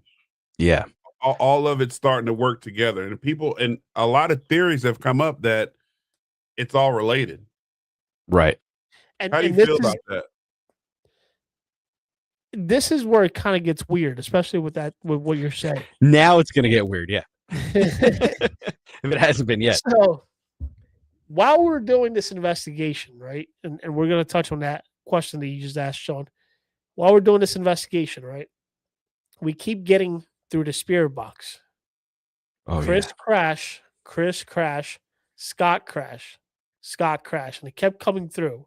The entire time we're at the church, we're getting this pretty much, to me, it was almost like a warning, but it was also trying to tell us like something like that was going to happen. And we drove all the way there together. So we're like, I think it was saying accident, right? Because it was a big word. It was like, Chris accident.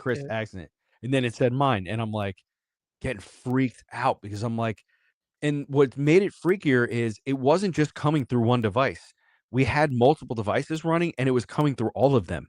And it was rapid. It was like one of the most scary, like, things that I've heard during an investigation. Of course, anytime you hear your name and the word accident next to it, you think of the worst. So yeah, it was weird. So we end up finishing the investigation at the church after all of this happened. We start driving back very slowly, and I'm cautious at this point because we're in the middle of nowhere, Pennsylvania. Yeah, we're in the mountains, no street light.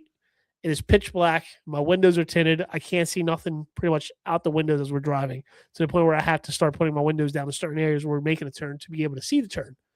And that leads to this crazy experience that till this day, there's only been 2 experiences in my life that I've had no explanation, like absolutely no explanation for it, but I knew exactly what it was. And this was one of them. Yeah. This is one of the three. There's been 3 experiences, but this is definitely like top, I think top of that list. Yeah, for sure. So yeah. Do you want to tell what you saw first, or do you want me to go? Yeah, because the way that this shook out for me was so weird. So everybody here, every one of you, if you've ever put your boots on and went ghost hunting, you have said to yourself, no matter how scary or what I witnessed tonight, I'm not going to be a puss about it. I'm going to be tough. I'm going to be strong, and I'm going to collect the data, and I'm going to watch, and I'm not going to run away. I'm not going to pull a dude run, right? We all know, we've all said it, and some of us have done it. Now, Chris and I are headed back away from the church, away from the ghost hunting. We're headed back to the hotel, rural Pennsylvania. Chris's windows are tinted. That's important. It's the middle of the night. There are no street lights. There's no moonlight. It is dark. The only light that we have are coming off the headlights of the truck. We're heading down a 2-lane road. One, headed one way and one headed the other. There's trees immediately, maybe like 3 to 5 feet right off the road in a kind of heavy forested area. And then there's like farms in between. So it's a mix of rural and like trees. So we're driving. We're like actively recounting at this moment all of the stuff that has happened to us so far. The lost time, the Space Force kid, Clark, the strange UFO lights, the missing time, all the things that have happened. And Chris and I are really talking about it. And I could feel that we are super duper focused on this, right? And he and I are really coming to the conclusion that we may have stepped in something we shouldn't have. And as we're driving along, I'm looking ahead of us and I start to see something in the woods. And at first, I think it's just headlights hitting against the trees, right? So that I just think it's like the headlights. And I'm like, wait a minute. There's nothing illuminating the actual trees. It seems to be coming from the other direction. And I'm like, but the light isn't hitting me in the eyes. So what is happening? And as we're getting closer, Chris is probably only doing about 35 miles an hour, maybe 40. And we're headed towards it. And all of a sudden, the closer we get, the more I realize that whatever this is, if you guys have ever seen welding lights, like when people are welding things together, that kind of super bright white light, imagine that, but strung out into like sparklers, 4th of July sparklers. Like imagine one just lit up. So I start seeing this pattern emerge from this white light, and it's all of these crisscrossing, staticky looking lines, and they start connecting and growing up out of the ground. Okay. It starts coming up, and I'm looking at it. My mind is racing because I'm like, in my brain, I'm like, dude, you see ghosts, you see so much strange stuff. Maybe you're just like super tired and you're just 2 wipes from the weekend and you're just seeing something. So I immediately had the thought, like, if Chris doesn't see this, then it's just me and it's fine. I'm just tired. And literally Chris like reaches over and he's like, bro, are you seeing this? And I felt my heart sink because I was like, this is real. It's like we're looking at something I can't explain it. And I knew he felt the same way because he didn't be like, oh, that's a weird light, or like, hey, look at that strange headlight over there. Like, look at that guy in the woods with the flashlight. Dude, are you seeing this? And I was trying to get my words out, but while I'm staring at this, I could not get absolutely any word out. I'm staring at, like, I'm trying to say it as fast as I can, but nothing was coming out. Like there was no words coming out because there was just no explanation for it. And the best way I can explain it. It was terrifying. Is the only way to explain it. Yes, especially after hearing that the crash portion and what we're being told. Yeah. So the best way I can explain it was Doctor Strange's little portal that he brings up. That he moves with his hand, and you see all this the sparkles like coming off of it, like. Right. That's the only way I can explain it. But the weird part with what I saw was that I saw it in the middle of the road, hovering above the road, where Scott was seeing it more to the right. Am I correct on that, Scott? Yes. Yeah, I saw it on the side of the road, and it was growing up out of the ground. And I saw it more like towards like the top of the windshield of the truck, but in the middle of the road as we're driving by it. So I immediately sped up like underneath of it because this thing was. See, this I didn't realize this. I didn't know that you didn't see exactly what I saw. No, like I didn't see it on the side of the road. I saw it in the middle of the road, right above the truck. and it was forming. So that's when you mentioned that, I was like, I think I saw it in the middle of the road, but it's the same exact thing that we both saw. Yeah, because I saw it off to the side, and I know that that's where it was because I was like trying to make sense of how I was trying to make sense of how something could be so bright and not hurting my eyes in the middle of the dark. Like, it just didn't make any sense. It was so bright, it should have been, like, blinding, and What do it y'all think wasn't. it was? A Listen, portal. here's what I yeah, think it's a so portal.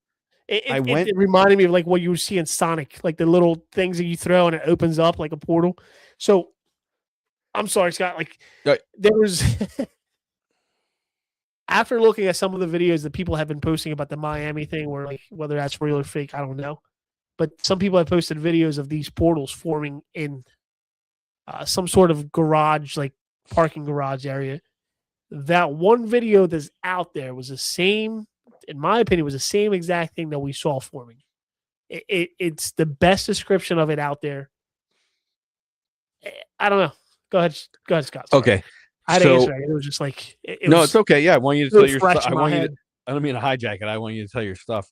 The thing is that after we witnessed it, so basically what happened is we started seeing this. We both obviously witnessed something different, but at the exact same time, which is interesting. That's another thing to talk about. But basically, when we got back to the hotel room, just to finish this part of the story up, we get back to the hotel room, and now the room feels like off because when you get to a hotel room, generally the ceiling's like 8 or 9 feet tall, and it's like, it's not that big of a deal. You're in like a nice and close space. But now Chris and I are in this like kind of cavernous like hotel room. Chris is in the bed closest to the door, and I'm closest to the window. And Chris puts his piece up on the nightstand, and basically we would just both made a pact. Like, if one of us wakes up to somebody else coming in this room that's not him or me, is lights out. Like, we were convinced that there was something insanely crazy going on at this point. And it's just like we both went to bed with that fear, like somebody could kick that door down tonight because we saw something we shouldn't have, or we know something we shouldn't know. We didn't think we were going to wake up the next morning. That's in my opinion. Was, like, I didn't think that. I thought something was going to happen that night. It was crazy. So, what the universe gives you signs, guys, too. I told Chris this afterwards. We were driving home, and after all this, and of course we were talking about this like the whole time. We called Sean and told him and his family about what happened. But I said to Chris, I was like, Chris, I don't know if this place is known for UFOs, but on our trip in on Friday, before or Saturday or whenever we got there, I was like, there's a billboard for Sheetz, which is a gas station convenience store in Pennsylvania, and it said, "Come for the hoagies and stay for the UFOs." And I don't know if anybody else has ever seen that advertisement. I never have. It was so strange. We went to Sheetz a couple times. There was like no UFO advertising. There was no kind of like hint that they were running a special or like doing some kind of promotion for the Steven Spielberg movie or anything. There was no tie-ins. But this billboard that was electronic literally said, I'm watching it. It says, "Come for the hoagies and stay for the UFOs," which was super crazy. What about all the bumper stickers on the way there with UFOs and different aliens? Yes, it was appearing. It was like the universe was dumping stuff on us. So this is what I wanted to tell you guys that's gotten crazy for me since we have had these experiences. I don't know what kind of memory you guys have. But mine, it's weird. The very day-to-day stuff has become very dull, but I am having sharper and sharper memories of that weekend the further away I get away. And I'm so surprised that I don't remember the EVP thing because I remember so much detail of everything else. Why am I missing that piece? We were all just kind of during the EVP thing. We were all kind of. I remember after hearing the voices, we were quiet for like a minute straight after hearing that because we were like nobody said anything. Like using the EVP, you ask questions and wait for that response. We didn't ask anything and just heard talking. Yeah. So I don't know. Or it could have been you were that deep in your zone in the space. Yeah. at that I don't know. point, because there was a lot going on at that moment. Though when we pulled that recorder out, the fog happened. Everything was silent around us. Yeah. Chris had his sunroof open and ended up closing it just because of the stuff that was going on.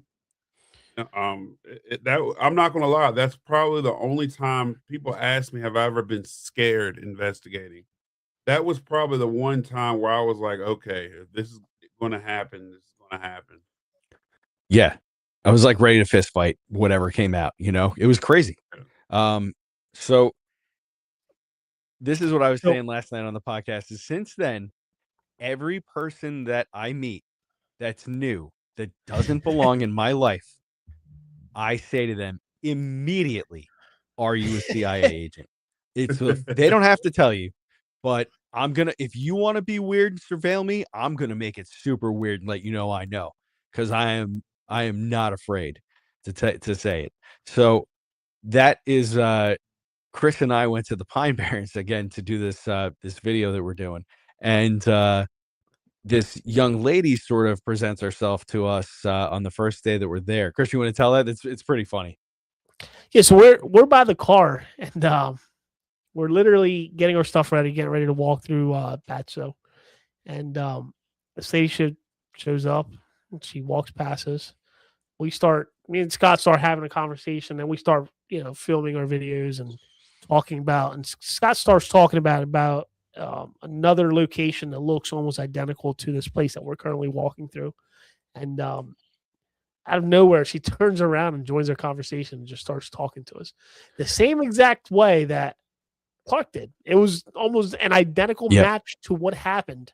Yo, and she was like, by the way, I was eavesdropping on you. Excuse me? Okay. Straight up told you. So Scott automatically goes, do you work for the CIA? And she's like, as a matter of fact, I do. And she goes on. Didn't even miss a beat. Not at all. So she starts saying how she took off that day and was playing hooky or whatever the case may be. From work, yeah. From work. But pretty much everywhere we ended up at, she was there. Yo, lone hike in this creepy village in the Pine Barrens. And she didn't have no camera, didn't see her out taking pictures with her phone, nothing. Just there, right? And makes a point to make second contact with us after we leave her the first time. And then makes second contact with us again and talks to us for a couple more minutes. And then just kind of disappears. And we didn't see her again. So that was really strange. I'll leave all the ghost hunting stuff to you guys to watch the video, because it was pretty fun. I want you to watch it. But Chris and I guess it was the second night, at the end, he and I, he started a fire because I'm not as manly as he is. He started a fire, and we hung out and we were watching up in the sky, and we were looking for some of those lights. And after a couple minutes, Chris is like, "Oh, there's one." And he points up, and there it is. And what was really weird was, while Chris was sitting with me and we were watching, I could see them. I could see them coming out. They were around us, so on and so forth. When he got up to go, maybe he went to the bathroom or he went to go do something, they kind of disappeared. And I was looking everywhere as intensely as I would with Chris sitting there, and I didn't see one. But when he came back and he sat back down and started pointing them out, there they were again. And one of them, so he had the laser out again, and he was pointing the laser at one of them. And this has been sitting with me again, because I'm getting kind of uncomfortable with him shining lasers at these things. So basically, this light that, again, guys, just remember, this is not helicopters. These aren't airplanes. These aren't satellites. They're moving. They're doing things. They're not just gliding across the sky. So Chris is pointing at one, and all of a sudden, it does something none of them to this day have done. It starts what appears to be getting closer to us. It's getting brighter and bigger, and it looks like it's headed right for us. And I was getting a little panicky, because I was I think I even said to Chris, I was yo, stop shining that laser thing, man. He said, "This is it." He said, "This is it. That's enough." Because The next thing is they're hovering over you, picking you up. I'm good. I'm good on it. So yeah, that was really strange. So when Chris says that sometimes they do things, that was something. It scared me because I was like, yeah, I told Chris, I was like, that's enough. We got to go to bed. I'm done. What makes it interesting is that this particular unidentified flying object per se was actually showing up every time I would point at it. And I would tell Scott, hey, keep looking at that particular one because it was flashing at us. It was shooting these lights at us. And I kept telling him, watch. I said it, for whatever reason, doesn't want to be seen. But if we keep staring at it, just keep staring at that corner and you'll see a flash. It was almost like it was signaling in a way. And it was shooting these like massive like beam of light out of it. And then that's when it just started getting closer as I shined the laser at it. And then out of nowhere, just from how close it was to literally like it just disappeared. It just completely disappeared out of the sky. I could not see it. No idea what happened to it. So creepy. I do. Medium in the room. Scott, I have that video on here. If you share my screen, I want to see if this is something similar to what you believe you saw. I mean, this is definitely very similar to what I saw, but I just want to get your take on it and see, because this is the closest thing that I can find.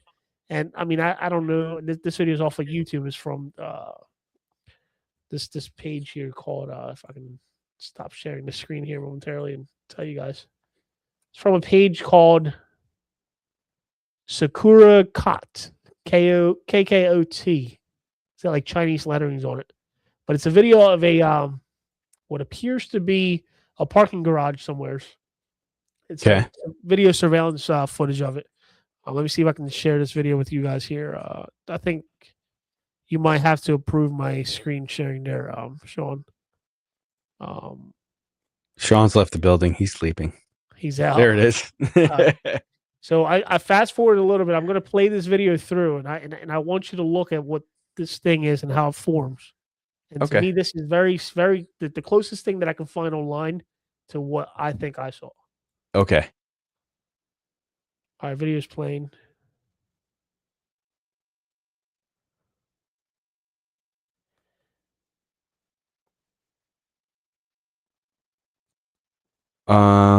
Yeah, it looks like a Dr. Strange portal for sure. Yeah. That's not quite what I saw. Yeah, and what I saw when it was, it's got similar, it's got similar properties, but that, I think it's fake anyway. Yeah, it looks fake, but this is the closest thing that you can find. So that was very similar to what I seen as it was spinning.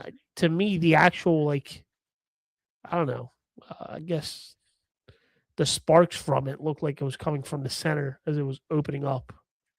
Yeah, so I saw something that looked like sparks coming up from the ground, like super bright white sparks growing up from the ground and into like a doorway shape, like a rounded doorway shape is what I could see. So I had a reference for that because that was the other part of the story. I just saw somebody talk about New York. So in Pine Bush, New York, the state, New York, Pine Bush, New York, he's sort of known as like the East Coast UFO capital up and down the eastern seaboard because the amount of UFO activity that they had there back in the late 70s and 80s. So they have recreations of things that people have told them about in the museum. It's really cool. Big shout out to Lance, who runs the Pine Bush UFO Museum. Dude's awesome. Yeah. And he's got a wealth of UFO knowledge. So they have a video of what I've seen in the UFO museum. Somebody else witnessed it in like the 80s in Pine Bush or in the area. What's up, Felicity?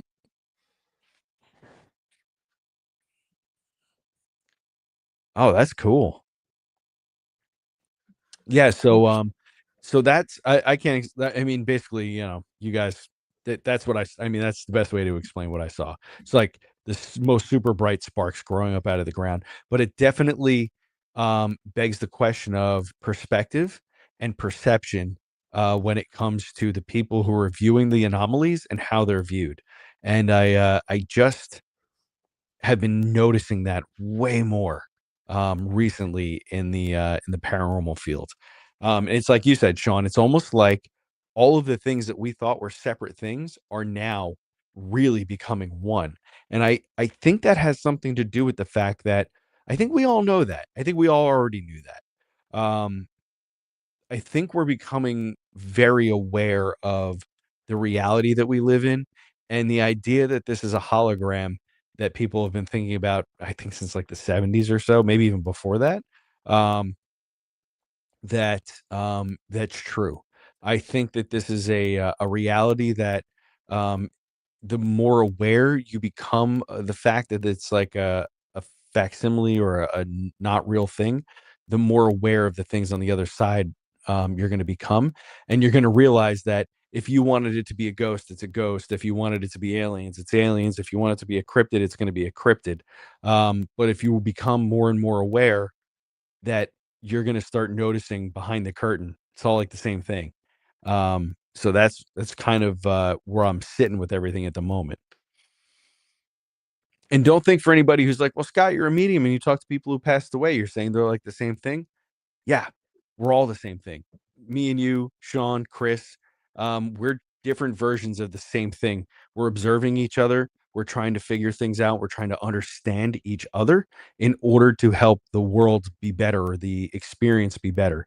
And we're all doing that for each other at the moment. I mean, I agree with everything you just said. I think a lot of this stuff is becoming everyone is starting to be more aware. That's the biggest thing, and I think, but with the increase of technology and the Wi-Fi and the Bluetooth, it's all feeding off of that as well. I mean, you got to think just about everything in my house now is Bluetooth, including my thermostat is Wi-Fi and all that stuff. So, I I got to say mean, something that's going to blow your minds, guys. but You guys are not going to believe this. Okay. I have goosebumps, literally goosebumps. Okay, so I'm sorry to interrupt, but listen, and everybody you're listening, good. this is so wild. So you guys did, I don't know if I told both of you, but I know I told at least one of you that I had a really strange dream the night after we got back. I had a weird dream that I was driving around in like some old classic car, and there was a female driver, and I was in the front seat.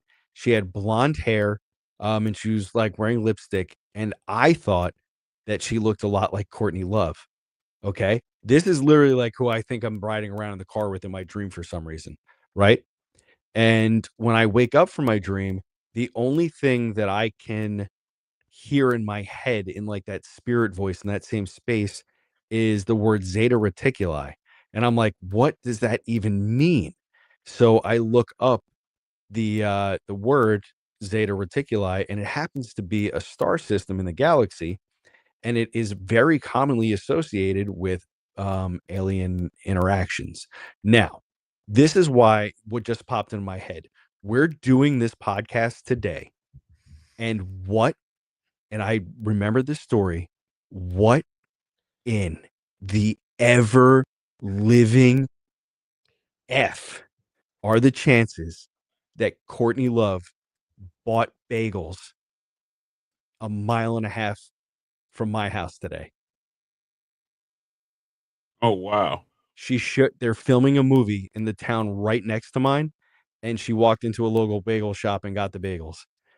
Literally, we're telling that story today, and I literally just saw that story before we went live. So I remember you Scott, telling me that story like a day or two, maybe, or it could be a week after all of this investigating happened. Mm-hmm. And that was what, month or 2 ago? Maybe longer? I don't know. My time June. as busy as I've been, my time frame sucks right now, but that was a while ago. You told me that. And yeah, what are the chances of that? Bro, have you ever even heard of Courtney Love being within 10 miles of you? 100 miles, 1,000? Why would you even know No. that? Yeah, but no, so before I I like her jump on here music. today, I see the guy in the local bagel store is like, "Hey, Courtney Love was here today." No joke. you brought back memories for me when you said that, because Yes, I let's I go. completely had forgotten about the following day after we got back, the dreams that we had Yeah. and how vivid they were. Yep. Um, yeah, I don't even know if I want to even read the message that I sent you. because it's the more I read it, that the more I remember about that dream, that things I didn't even remember at the time of telling you these things. Yeah, we'll pass on that. But we had some crazy dreams. Yeah. But that- I wanted to share that because that was, I mean, just the fact that she was a mile and a half from my house today and we're having this podcast and I had that crazy dream. There ain't no freaking coincidences, people. There can't be. It's like I was just saying, the closer we get to figuring out that it's all the same and we're the same and it's just kind of an amalgamation of everything, the weirder these interruptions are going to be. I do And what understand makes the saying though behind people saying that the government knows all this stuff already, and who cares? They won't release it because humans wouldn't be able to handle that. Think about if we actually had all these answers and knew where our minds would be. I mean, our We would minds live in peace. Think so? Yeah, 100%. I think it'd be more chaotic. No, I think we would. I think that if the truth came out, like say like right now everything is in faith, right? So and by the way, everybody, I don't want you to. I'm just kind of I don't know, rambling, I guess. So think about it. We believe a lot of things. Our values, a lot of values come from religion. Morality comes from religion and stuff like that. So let's say that there was somebody who could come out and say beyond without a doubt that there was or was not a correct religion, what it was, and that truly nothing that you did on this planet to accumulate things, stuff, or wealth actually mattered, because this is a blink of the eye in the eternity of your soul. And it could be fun to have things and enjoy life, but living in peace, because you know that if you're peaceful here, your peace will continue. Why would you ever fight? I mean, there are probably very evil people who still would want to accumulate everything, and you know that's where the conflict comes from. But imagine that just went away because somebody was like, "Hey, definitive proof that Christ is real, God is real, or you know, Buddha is the all knowing prophet, or whatever your religious iconography is, or any of those things." But just imagine. We wouldn't have, what would be the point of fighting? You would just, in my opinion, I would want to live in more peace because there's nothing to fight over here. So there's a show on Apple TV, and I can't remember the name of it, but it has to do with that. It has to do with this outer being coming into, Earth and taking over people, and the way everybody communicates is telepathy. They can communicate through their mind. They can communicate. Oh, that's Pluribus. Yes. On Apple. Yeah. Yeah. Yep. It's a good show. How crazy would that be? Like, imagine if you guys have seen that show. Like, these people communicate through their mind, and there's only a specific few that weren't gifted what they call the gift, and they were trying to turn these people and trying to figure out a way to turn them to it. But they were all friendly. They all worked together. They worked like ants. The better way to explain it were that they worked like ants. How ants work together and they're able to communicate with one another about like finding food or whatever the case may be. That this is exactly how these people worked, and nothing in this world went to waste. Everything was used the correct way. Yeah, and nobody had a fight because they were all like, "Hey, we're all in this together." So I feel like, of course, there would still be conflict, but I think we would have a lot more reason to stop the people who wanted to bring ill will to us, because we'd know that ultimately it doesn't matter. Like, we would like to stop them so that we could just live in peace here and enjoy this experience that we're having, because this is our moment as consciousness to experience where we're at. And that's just me having a little thought about it. I just I've been thinking a lot about it since I've always considered myself kind of like spiritual and like in tune with the ghost world and the spirits and stuff. And then with all the introduction of all Chris' interesting experiences and what he brings to the table, especially when we're together, it makes me reconsider and look at the other side of the cube to understand that and just to that point of experiencing different things and having a different vocabulary, both of us witnessing some sort of light portal happening, but both of us witnessing it in a different way. it's nearly impossible for two of us to be looking at the exact same thing and describe it differently and even give it in a different location. So for me, that's really. I will be right back, guys. Oh, he's got to go. Aliens. No, I'll be right back. I mean, that's a very, very good explanation. It definitely makes a whole lot of sense. You got to think most wars and most fighting has to do with the basis of religion and belief.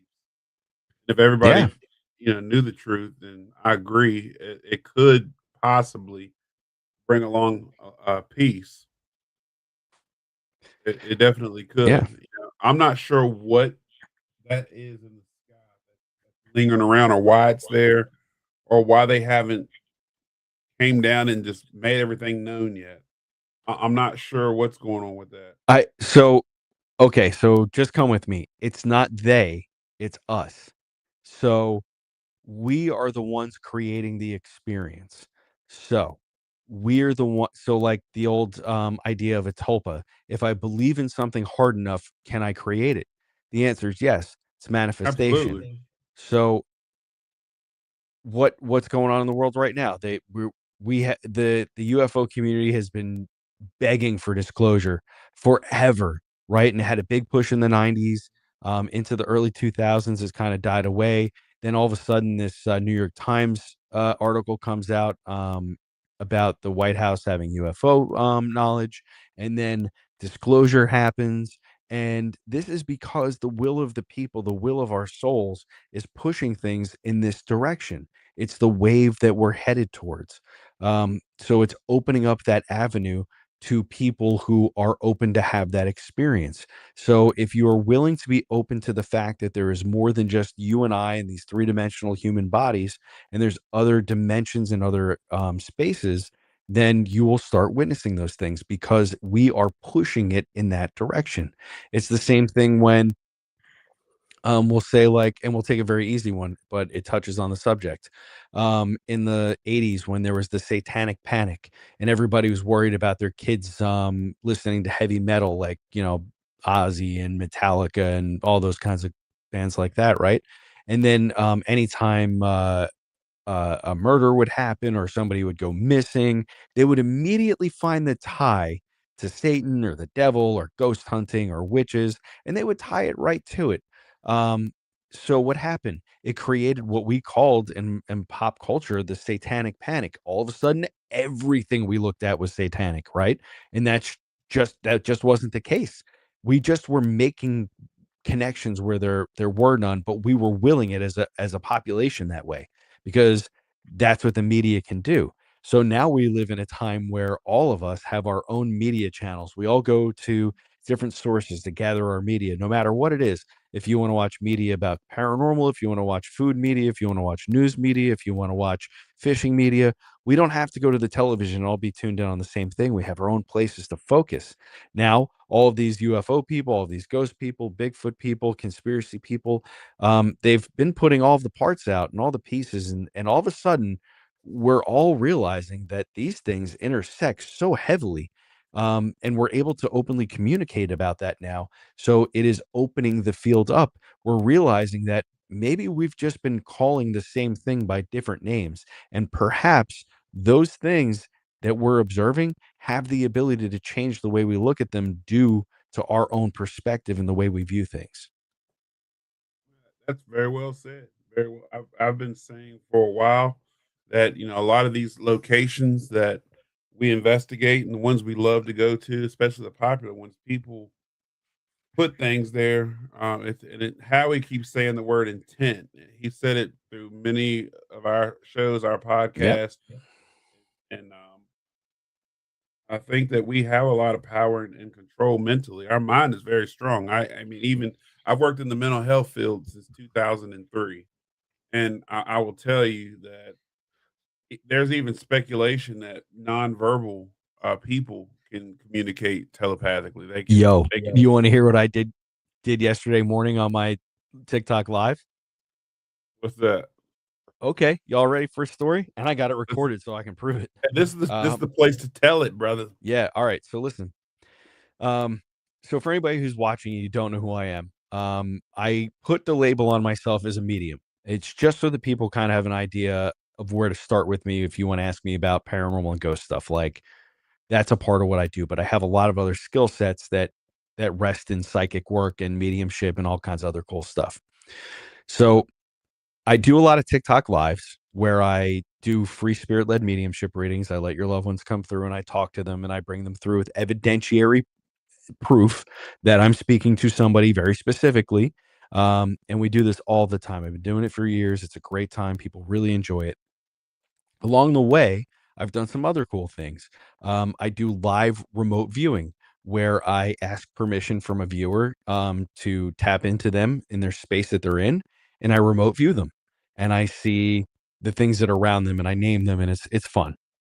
And an I have a couple things like this, right? So this lady who watches me pretty often, yesterday morning, I was doing a live, and she said, "Scott, I have a nonverbal autistic son. I would love to know if you can communicate with him." And this is live, so I had to take a beat, and I was like, I don't know. I've never tried that. I have communicated with people in comas.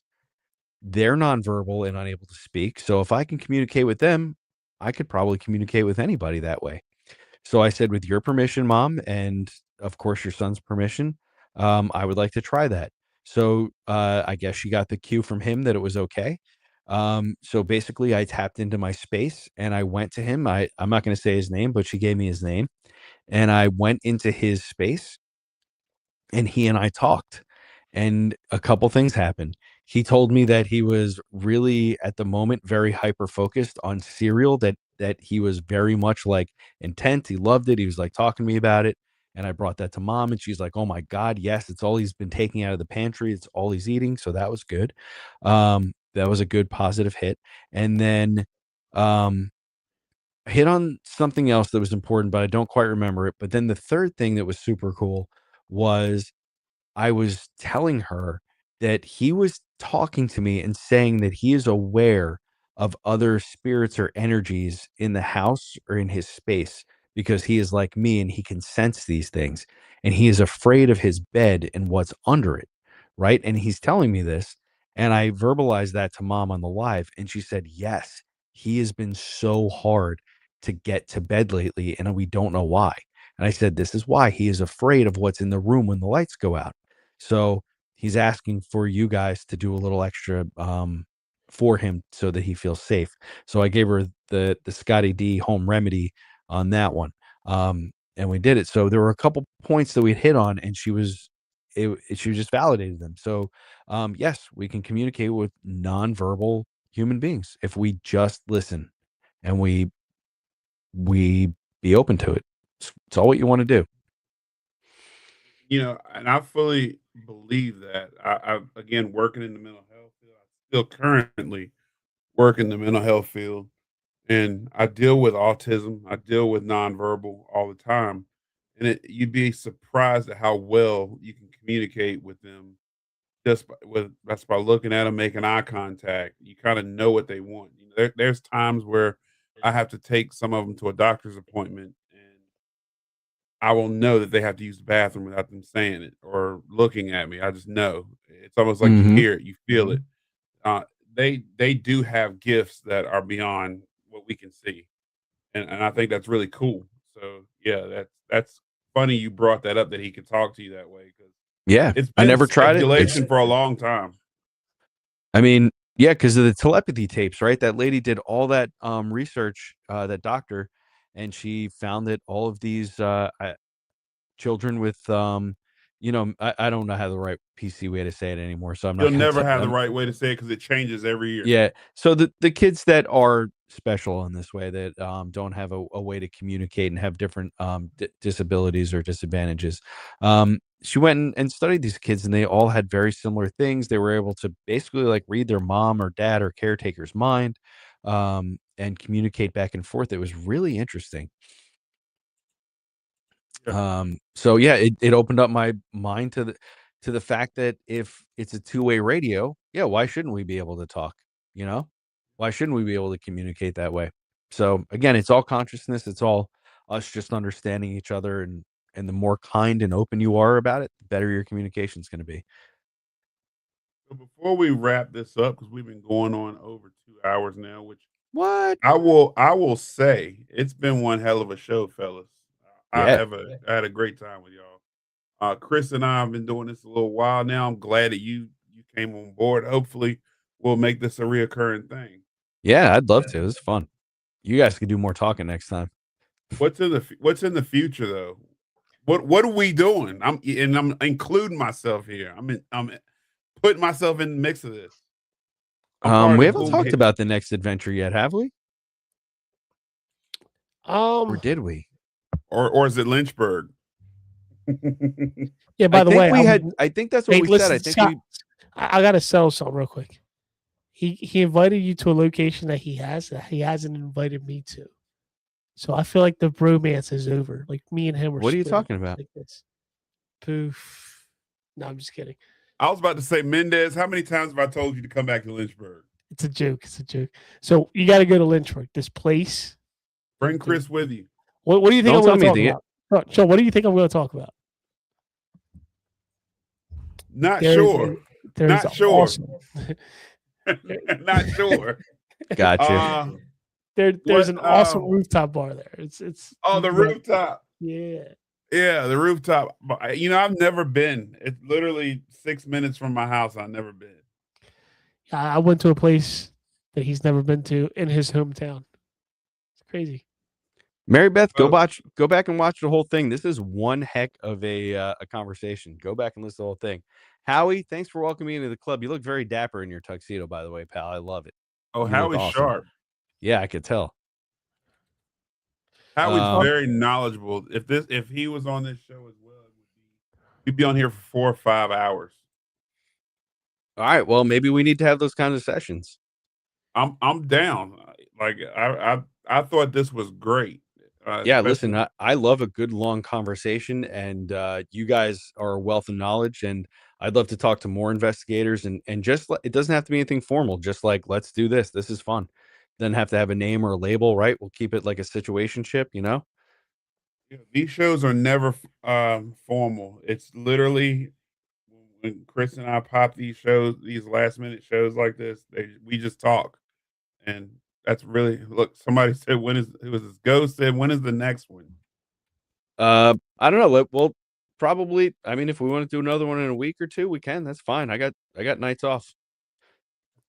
I'm down, but hopefully I can get you guys to come to Lynchburg. There's a place here that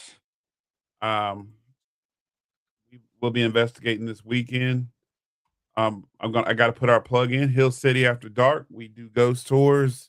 We do public investigations. We try to educate the public in a town that it's kind of forbidden in. We have the biggest Christian college in the world here. And naughty. So can you imagine trying to do public paranormal stuff here? We got the best dressed hobo right here. He's actually one of our tour guides. He's also with Badlands Paranormal. But yeah, cool. We'd love to get you here, Scott and Chris. Both of y'all come down. I posted all of our social media pages for YouTube for Scotty, myself, and Hill City Ghost. Thank you. All on those links that I just posted. If you guys want to click on them and just hit that follow, subscribe button, you can.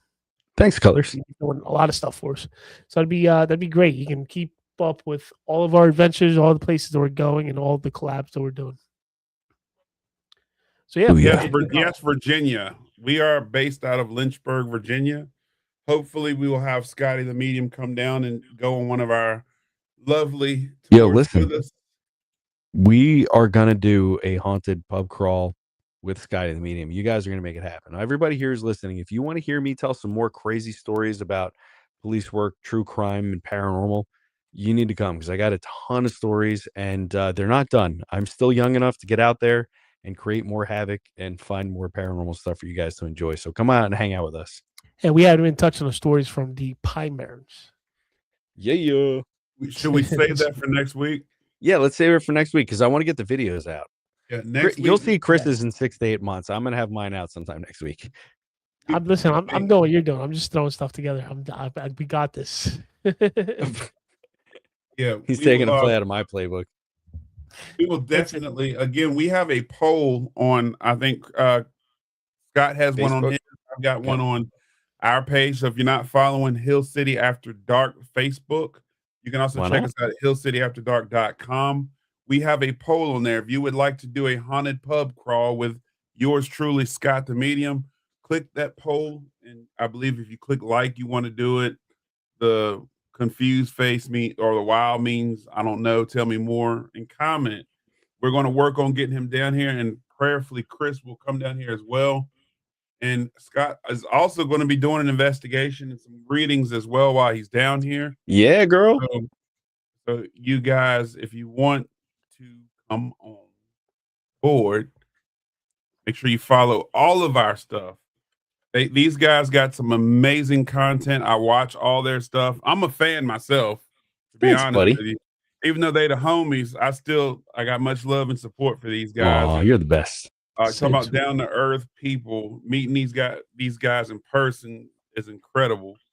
So make sure you all are following everybody's platforms.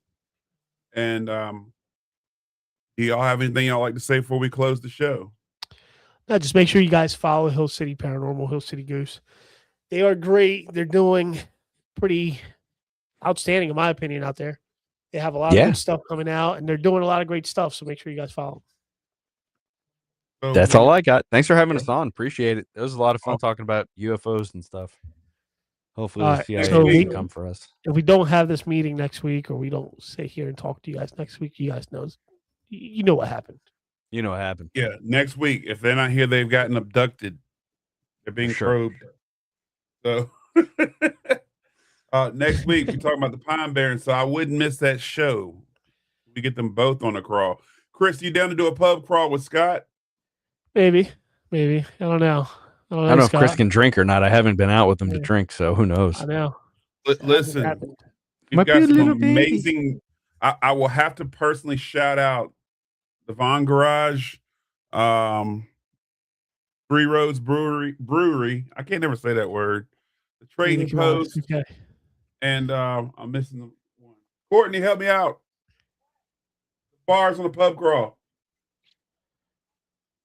Taco Gary's. Dish. That's the one. Dish. That's it. Dish. Not Taco I definitely Gary's. want to give those bars a shout out. They all created some amazing drinks. So a haunted pub crawl with Scott and Chris. I'm probably going to tag along for that myself just to hang out. Yo, listen. 10% discount with your CIA badge. Yes, if you bring your CIA badge, 10% discount. 10%. We also going to have Court Street running that night with my man, the Best Dressed Hobo. Maybe I'll get all the guys and we do like this really cool, add some extra bars for that night. I'm pretty sure I can pull that off because one of the bars, they're tapped into other bars in town. So we might make like this big event, like where we're going to just bar after bar after bar. It's going to be shot. No, I'm just playing. Okay. Not really. But it'll be a great night. So again, make sure you follow everybody's platform. Come over to Hill City After Dark. Stay tuned to what's coming up. I'm going to do my best to drag Chris back to Lynchburg. Last time Chris was here, we got some amazing stuff. Great evidence. Make sure you're in Hobo.